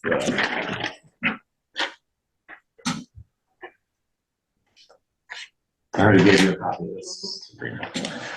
So this is the first one, the ARPA projects funds reallocation. So this, as we discussed, there's several small accounts that we need to reallocate some of the ARPA funds to bring them to a 0 balance. Mhm. So it's ARPA 10, ARPA 22, and ARPA 18. There's the water treatment plant engineering, the gazebo improvement, and then public safety expenses. We're reallocating these money from excess funds in the ARPA reporting that would allow us to bring those to zero balances and we can close them out, as we discussed. It's just the federal government is being really rigid about these ARPA funds now, and there's a risk of we want to make sure that we zero them out with the funds before, without us running a risk of our funds not being obligated. Okay. So I make a motion that I will entertain a motion to reallocate $9,886 from ARPA 5 to cover overage in ARPA 10. So moved. Second. Moved and seconded. Any further discussion? Oh, All those in favor? Tuesday, March, yes. Shashank, yes. Chesed Meridian, yes. And I'll entertain a motion to reallocate $29 from ARPA 5 to cover overage in ARPA 22. So moved. Second. Any discussion? All those in favor? Tuesday, March, yes. Shashank, yes. Chesed Meridian, yes. And I would entertain a motion to reallocate $3,284 from ARPA 5 to cover overage in ARPA 18. So moved. Discussion? All those in favor? Shashank, yes. Chesed Meridian, yes. I'm sorry. I missed the point where the discussion was. This is going to public safety? Okay, Yes. Tuesday, March, yes. Okay, so that was the first one. This is the second one. This is the reallocation of funds into the wire, the broadband Wi-Fi Great Hall and Town Common fund. So this is taking the remainder of funds left in the ARPA reporting, the excess funds we have in the ARPA reporting, and transferring them to the ARPA 9 broadband Wi-Fi Town Hall and Great Hall and Town Common line. To cover the increased cost of some of the increased equipment that we had to repair and replace the network architecture and the firewalls And the switches. and the switch that failed. Yeah. And the other switch that failed. So if you look at it's the middle page of the 5, 14B is the one that shows the funding amount. So we'd be looking for a motion to reallocate from ARPA 5 $49,856 to ARPA 9. So moved. Second. Moved and seconded. Any discussion? Yeah, so was the original project cost $100,000 and now it's $150,000 basically? Yes. Basically, yeah. That's a big jump.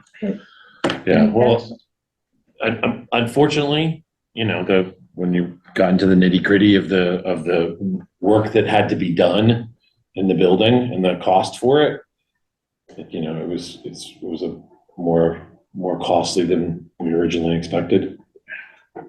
And the equipment that failed. Yeah, And when we put in the new phone system, that's when a lot of these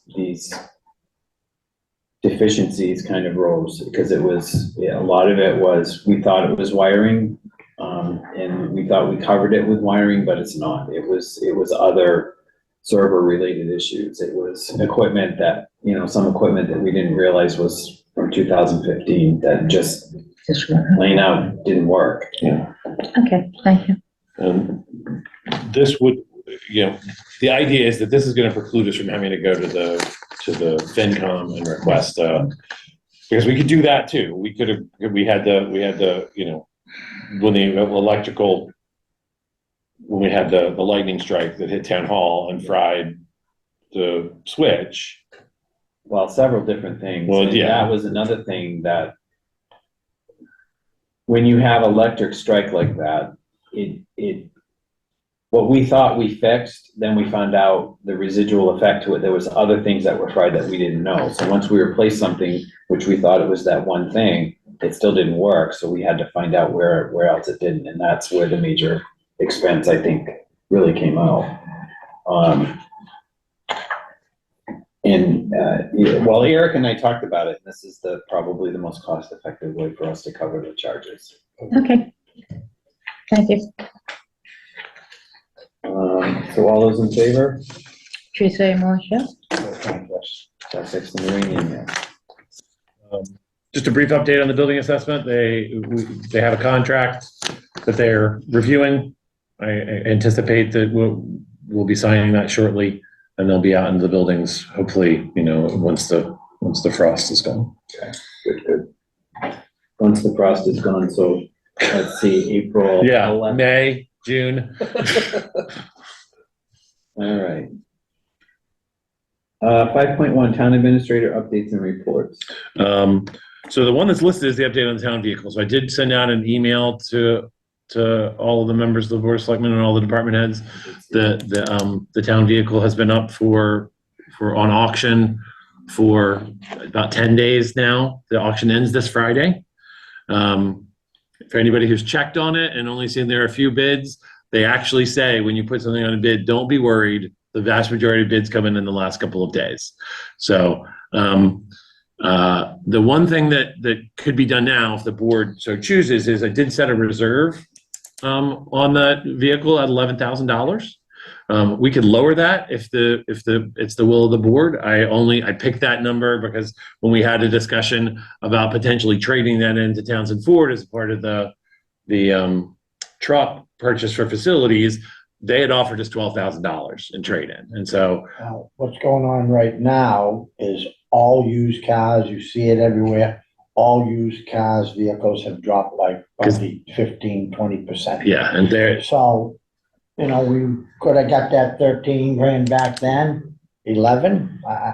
You may need to drop that a little bit if we're gonna sell it. Yeah, I mean, I would leave that up to the board. I could drop it to 10. It doesn't mean we'd only get 10. Yeah. It just means that if we got $10,000, we would sell it, as opposed to now, if we got $10,000, the reserve wouldn't be met, so we wouldn't sell the vehicle. So if you set a reserve at 11 and somebody put in less than 11, it doesn't say reserve not met? It says reserve not met when they bid, yeah. So they know. So they know, but. They don't know the reserve. They don't know what the reserve is. They just know that whatever they bid, it's not met yet. 8,200 right now. So, but we don't have When I any checked that met yesterday. the reserve. Correct. We don't have any bids that met the reserve. Gotcha. And like I said, they do say a lot of the bids come in late on these things, the last couple of days, and then the last couple of hours, people have scheduled bids to go and do bidding. So this may be much ado about nothing. It may not be a problem. I did look at the Kelly Blue Book value of it, and so $11,000 is about what Kelly Blue Book, for whatever that's worth, says the value of the vehicle is. But if the board would like me to drop it to 10 so that there's a better chance that it sells, I can certainly do that. That's not a problem at all. And I would just defer to you folks as to what you think is a better sales strategy for this. What do you guys think? Yeah, I have no problem dropping it. I think drop it to 10. Someone gets at 10, and just let it go, At 82, we're close. I mean, don't get me, 82 is there, but they ain't gonna know we just dropped it. See what I'm saying? Yeah, I mean, I think it might actually pop up for people that I was about to say, we're telling everyone what the reserve is on it. I've looked, it just does not tell you what the reserve is. It doesn't tell you what the reserve is. I don't know if it says reserve has been dropped. I just don't know. No, I don't know. Some places have say that, I don't. but I don't think that would necessarily deter anybody from bidding. It might actually make some people bid more. Actually, now they're like, oh, it might be closer. Might be closer, yeah. Yeah, I don't know. But used cars right now, just so everyone knows, has dropped tremendously. of course, I had to buy my used car in the middle of when it was not cheap. Well, I'm negotiating a car right now for one of my granddaughters, and it is probably about $3,000 cheaper than what the sticker price, because they're dropping. Yeah, They're well, like, we gotta be competitive. it was inevitable, Yeah, but it's coming. Been too high for too long. yeah. So I can certainly, if it sounds like the board is comfortable with you dropping that to 10, is that? I'm let it ride, but 2 to 1, so. But if we don't meet it, then we have to come back and vote again, right? No, I just put it out to bed again. Yeah. If we don't meet the 11, I would just turn around and put it out to bid again. You could tell me, if you don't meet the 11, put it out to bid and put the reserve at 10. The board didn't set a reserve, so I just set a reserve based on, the conversation we had when we. Right, in the Kelly Blue Book. The Kelly Blue Book, got it. Well, we only got a few more days, let it ride, if it don't, then just change it. But if we wanna get rid of it, yeah, All right, let it ride. so that's the update on that. And then when we do decide, it needs to happen right away, just because we need to really get this on the plate. Yeah, I mean, for purposes of municipal finance, this is gonna, as long as we sell it before June, it doesn't matter, it's all in this same fiscal year. Yeah. So 6 and 1/2 dozen the other, but we'll get it turned around. The next thing, this is something that the board has already tentatively approved, which is the intermunicipal agreement for the PREC. We had a discussion about the provisions of the intermunicipal agreement. The actual document exists now. So I actually believe that the board actually already took a vote to accept the intermunicipal agreement to add Dunstable and Groton to the PREC. This is just, we just need to have the actual signatures on the actual consolidated agreement from all of the Townsend board. So I will just around the signature page and we'll get that off. What happens if I sign under Joe? I'll sign under you.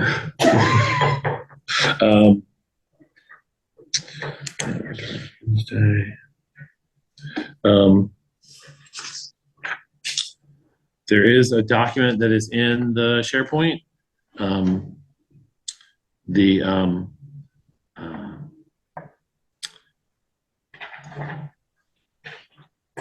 There is a tentative planning board public hearing on April 8th, 2024 for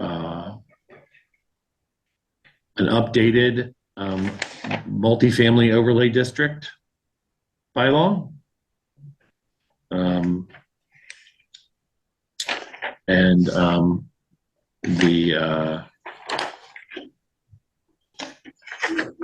The planning board is looking for comments.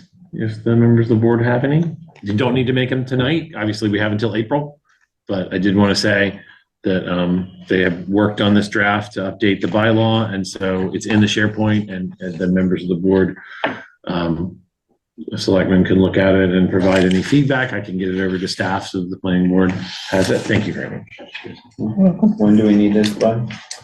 Well, the public hearing's on April 8th, so I mean, I think if we did it sometime before the end of February, it would give plenty of time for the planning board to hear our comments.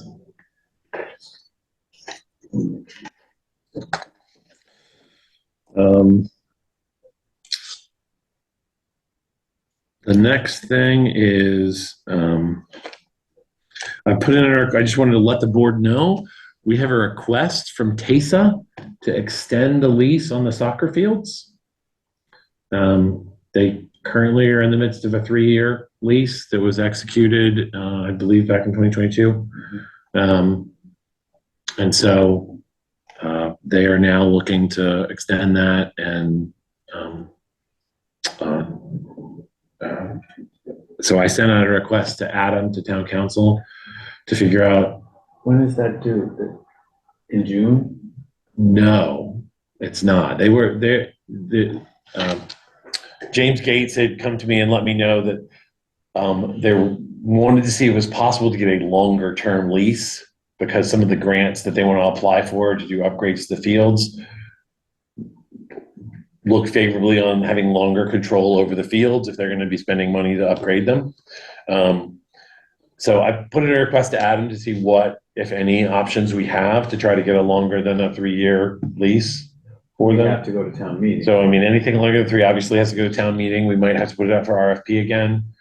I think James understands those things. And I let him know that, if it has to go to town meeting is obviously in May, but he did want to bring that up. And so I want to let the board know that that's a proposal. So I'm going to, when I get some feedback from Adam as to the process that we have to follow, I will bring it back, but it may very well be that the request will be to the board to contemplate putting in front of town meeting a longer than 3-year lease for those soccer fields.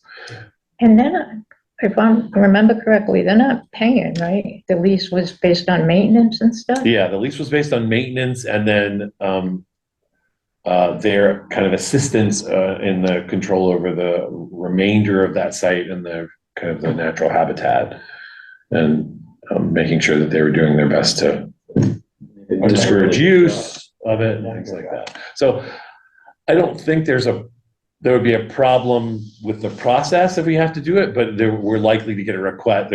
When I hear from Adam, I'll come back to the board and there may be a request to be on annual town meeting for a longer than 3-year lease for that parcel. So I just They wanted to, went through a lot, took us a lot to get that done for them the last time. Yeah. I don't wanna go through that again. I don't either, yeah.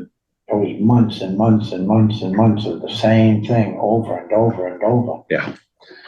The turtles live on.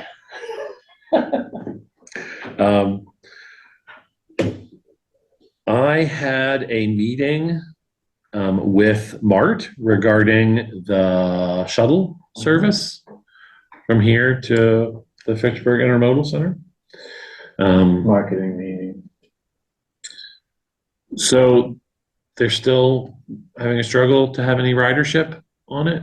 I do think they did say sometime in December for 1 week, one person rode it every day that week in and out for 1 week.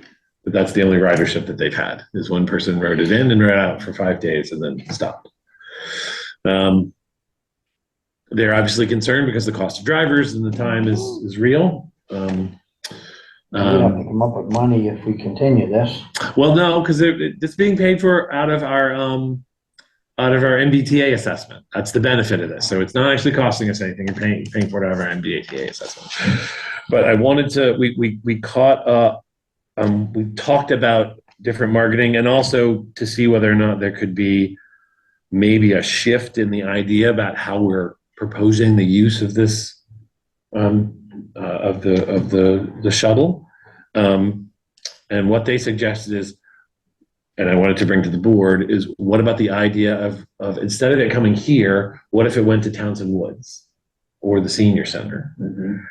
And instead of it being, because right now it's geared in time to get to Fitchburg in time for like an early train to Boston, and then they'll come back on time for a late train from Boston. But what if you shifted those times so it would be more helpful in getting, say, a senior to a doctor's appointment in Fitchburg or something like that? Or, you know, doing something in Fitchburg more middle of the day. Mm-hmm.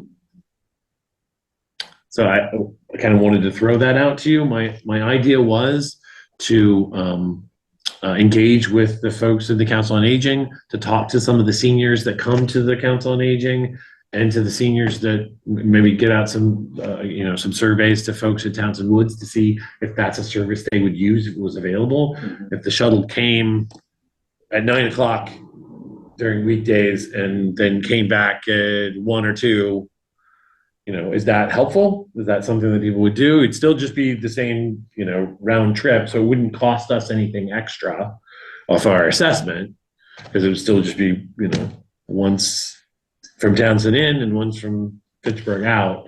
So it would be, you're saying that, let's say, for instance, Townsend Woods. There's a couple of things, actually 3 things that I can think of right off the top of my head, but it would originate there. Instead of here. Where would people park?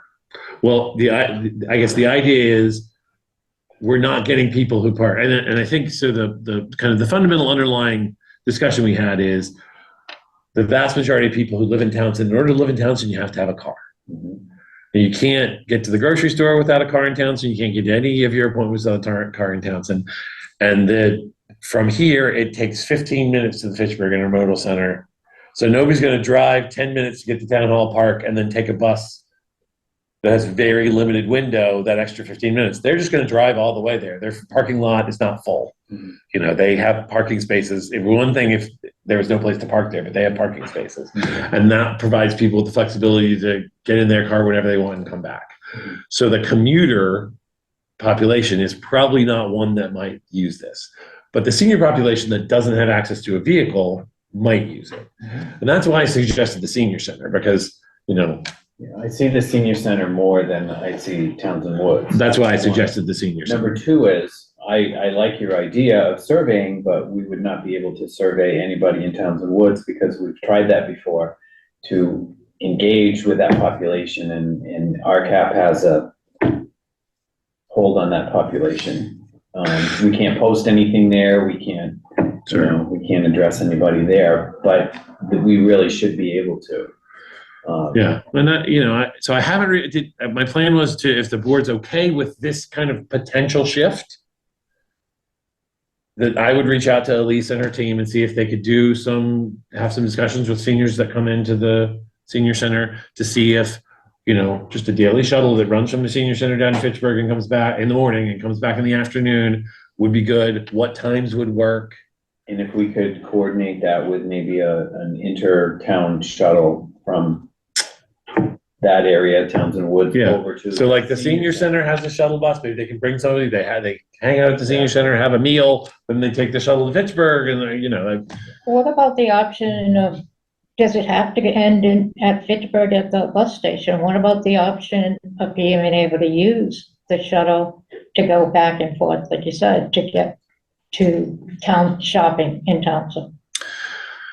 Like, could we have it run back and forth twice to the grocery store? I think the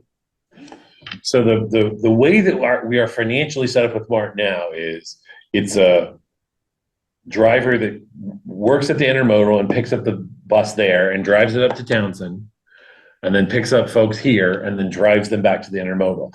We could certainly talk about having a different location, but if we talking about adding mileage or time, then the cost goes up because they have their drivers kind of on a, you know, they're paid per hour. So we're paying a per hour charge to those drivers. So if we add another leg, which involves another leg of them getting back to the intermodal, it just is an increased cost. It's not necessarily a bad idea. And I think the survey, we can certainly say, if the intermodal is not a place that you need to go, is there another place that would be helpful? And if everybody says, I need to go to Fitchburg State, I mean, I'm not saying that's the case, but we're all going to Fitchburg State University. Maybe we talk to Mart about having a stop there and then driving back to the intermodal and see what that cost would be. It's right. I mean, It's right across the street. I was just trying to come up with a place that wasn't intermodal, but somewhere else, you know, some places, you know, that's in between here and there. I don't know.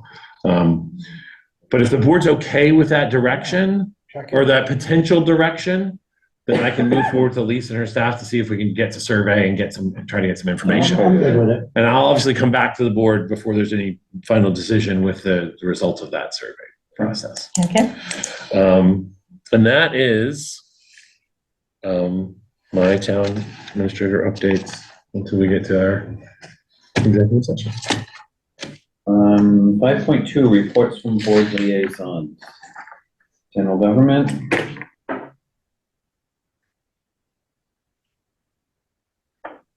That's you, right? That's you. Elected boards is Jazz, I think, and public safety. So I'm having an evening, huh? Okay, so I've had a couple this month. I've had the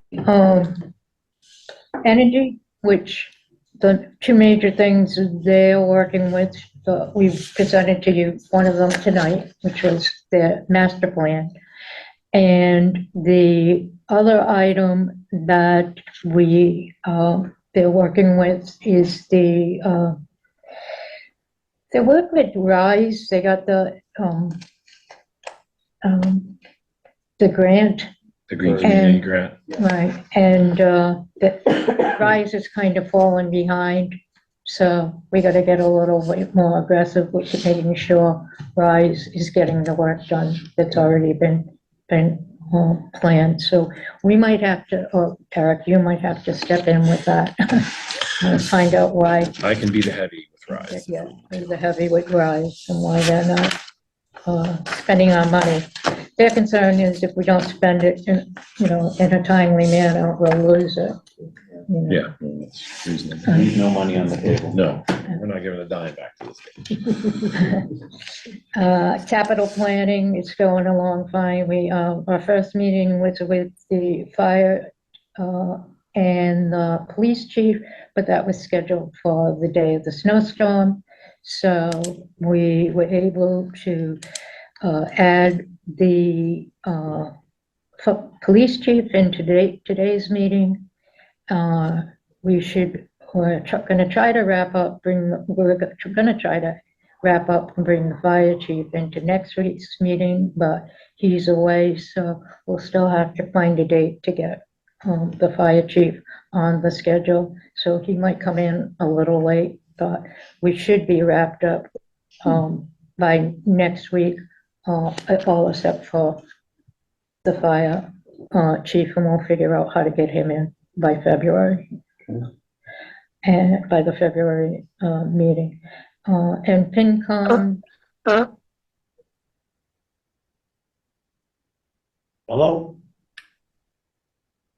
Hartley, I think you need to mute somebody TCAM 272 is, My apologies. that's okay. FinCom, they're just ready to go over some of the budgets that are coming through, the department budgets, and go forward for what we're learning, what monies that we have, and move forward from there. Thank you. Elected boards. Did you want to say something? No, I just wanted to say if after public safety, if I could speak again, I left out one thing. No, I want to apologize to the planning board especially because I haven't been able to make meetings. It's been difficult for me to leave my day job to get up here in time. And I've been canceling those at the last minute. I'm still continuing to work with the water department. I just want to say they're doing a great job with getting the finer details of this treatment plant up and running. There's a lot that's involved with that. Contingencies and scheduling and getting personnel up to speed, and then getting everything all put together, and dealing with their day-to-day stuff, meter readings, and I just want to thank the commissioners. There's only 2, there should be 3. They're doing a really good job trying to keep it all together. Dave is just phenomenal in what he's doing, getting his budget all put together, and then so he can move on to something else. I don't know how, he's like the Energizer Bunny sometimes. I also have been keeping my finger on the pulse on a lot of meetings that I haven't physically attended, but Saturday and Sunday, I tend to look at the videos and see what they're doing. I think all the boards and committees, the Affordable Housing Trust is doing an awesome job. I know that the work on the Housing Authority, even though I haven't been there physically, they're moving together forward. And I've had many years on the Housing Authority, and it's really nice to see the group that is there now that's really pushing things forward. We have a lot of good things going on with the affordable, with the trust. They're doing some great job. They're looking to get, we need to find more sustainable funding for them to keep going. There was a property that was at Coppersmith, and if we had the CPA established in the town so that there was a pool of money that the Affordable Housing Trust could have used, they could have purchased that property so that we keep it affordable and guarantee that it's affordable, and then be able to market it appropriately. And that's where both the Affordable Housing Trust and the Housing Authority would be working together to get those properties taken care of. But to see everybody working in unison, I think is a really good thing. Joe, public safety? Public safety, I mean, fire chief is, working due diligently to try to, all the boards and everyone coming up with a budget. It's gonna be a tough year, I think. And, police department, same thing. Police department's been running really smooth, as well as the fire department. Some of the people on the fire department that thought the grass was greener other places are kind of thinking that they'd like to maybe come back, so that's really a good sign for us in the town. The building department, I'm gonna have a meeting with the interim building commissioner tomorrow at 3 o'clock. I'd like to have a little conversation with him, see what's going on generally in that department. Janice has made it very clear to me that the computer in his office that he's supposed to be using is not working, and that is a problem for him. And plus the laptop outside supposedly is not done, so every time I go in there, she asks, why isn't we getting anywhere? So I don't know where that stands, Eric. I think I had that conversation with you. I mean, we've been talking about that stuff for what, several months, right?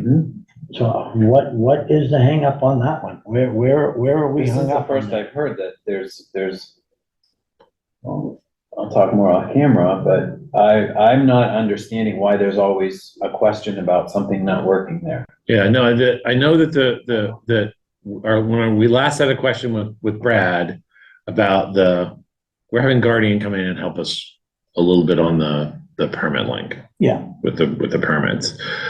And they suggested that we change our direction a little bit on the computer we were going to use for the Kiosk. The kiosk. Kiosk, yeah. But you know, we talked. When you told me that there was a challenge with Dana's computer. Yeah, that's what I was told. So I don't know Yeah. anything about it. That's I've been not- in there. That's not something that I think is a long-term issue. It's not something that I knew about before, like significantly before you talked to me Yeah. about it. So, So at least we can look into it. you know, I mean, that was one that, you know, I talked to, I think Anthony had looked at it. Yeah. And then Will from Guardian ended up looking at it because there wasn't something that Anthony could fix. So, So, okay. and then we just had to circle back with I Will. just and see thought where as it's a at. liaison, that's brought to me, I'd bring it to you guys. Yep. And then with the, dog officer, you know, I've had conversations with her. That issue that we had with that one animal in town, there's been certified letters sent out. She goes by there a couple times a day, just check in to see where those animals are, what's going on. She says it seems very quiet right now, but she's paying attention to it so that doesn't become a problem again. And that's all I got. Okay. 5.3 announcements and communications. Sadly, there was a passing of a Townsend representative of the North Middlesex Regional School District. And I had asked for us to get a card, so I have a card here. We can sign it afterwards, if that's okay with you too. Yeah, can I speak to it, Charlie? Yeah, absolutely. I had the pleasure of serving, I think, matter of fact, I was chair when she first joined the committee many years ago, and then she stayed on. She's been there from a long time ago, because it seemed like I was a chair many years ago, and she just continued on. And she was always such a joy to work with. She brought a lot to that committee. She was well liked by not just the members of, you know, that's a very difficult committee, being with both Pepperell and Ashby, and she always was able to be that person that helped bring people together, and a lot of times she was the deciding vote. At the time, I was an at-large representative, so I represented all three towns, and she represented Townsend, and it really made a difference, and she did a lot on that thing, and she'll truly be missed. Yeah, I agree there 100%. And then we have the resale notice for 13 Coppersmith Way. Do I have this? Yes, Chapa.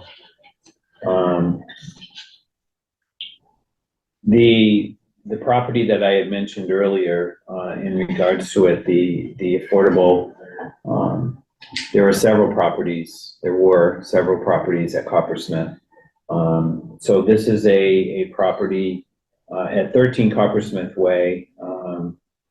It is maximum resale price is $240,000. There is applications through the Citizens Housing and Planning Association, which is called CHAPA.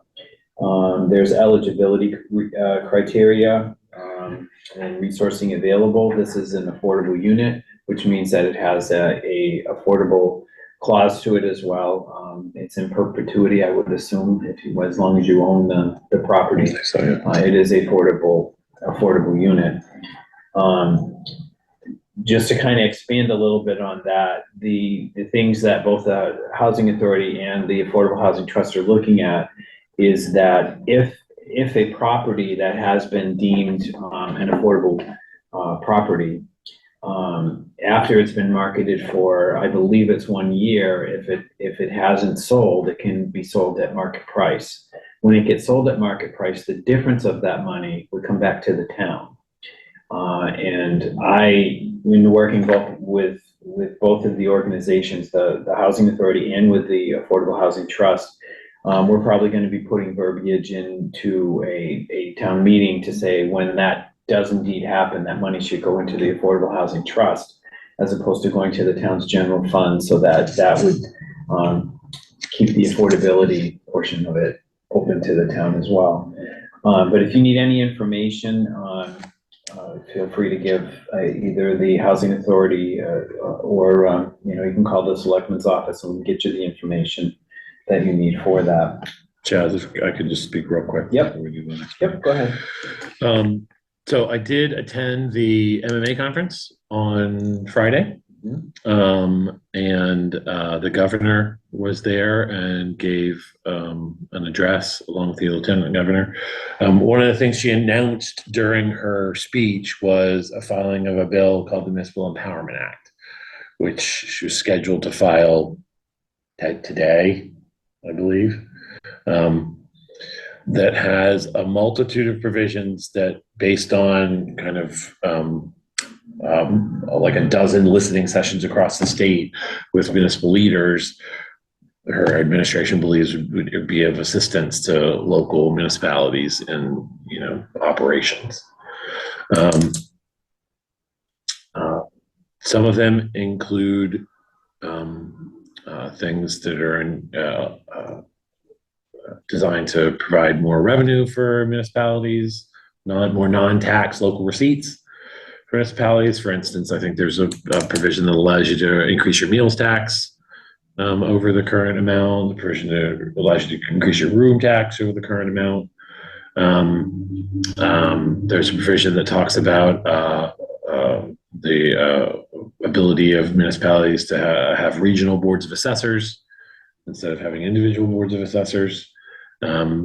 There's a provision that allows for, that's going to have the state do valuations of personal property of utilities, which right now the town of Townsend pays $6,000 a year to a consultant to provide that service. So that alone would save us $6,000 every year if the state does it and just provides us a number.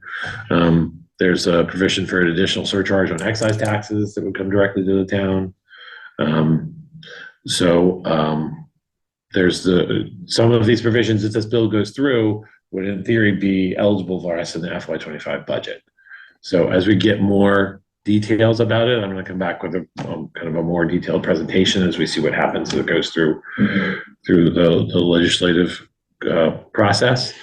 But I think there's several things in there that could make what's going to be a hard budget season maybe a little bit easier if it does come we to see fruition. tonight, and there's no way around it, but even tonight, we get presented with a 20% increase in a budget and a 2.5 override world. What world does that make any sense? Yeah, and then, I think also, and Eric and I talked about this between us, I think we really should have a conversation at some point about what 2.5 really means, because a lot of people have notions of what 2.5 means, and I believe that we need to attack it with education right now. Exactly what does that mean for us as a town, and what we need to keep in mind when we have those discussions. But I'll bring back some more details. It may be that it gets tweaked in either the House or the Senate, but it does look like there's some provisions. And I was doing the rough math on some of the changes, and if we adopted all of them, it's a potential to get $120,000, $130,000, $140,000 in extra local receipts to the town, which is not nothing. That's a decent amount. Anything over 100,000 is a big deal in this Yes. town. Yeah. I will say that. All right, thank you, sir, for that. 5.4, next meeting would be tomorrow at 12 o'clock. We're gonna be zooming. Yes. And then our. It won't be in here. You can be in here if you want, but there's a Zoom link established for if you need to do it from home. I will be sitting here. I will be in Worcester. I will be on here.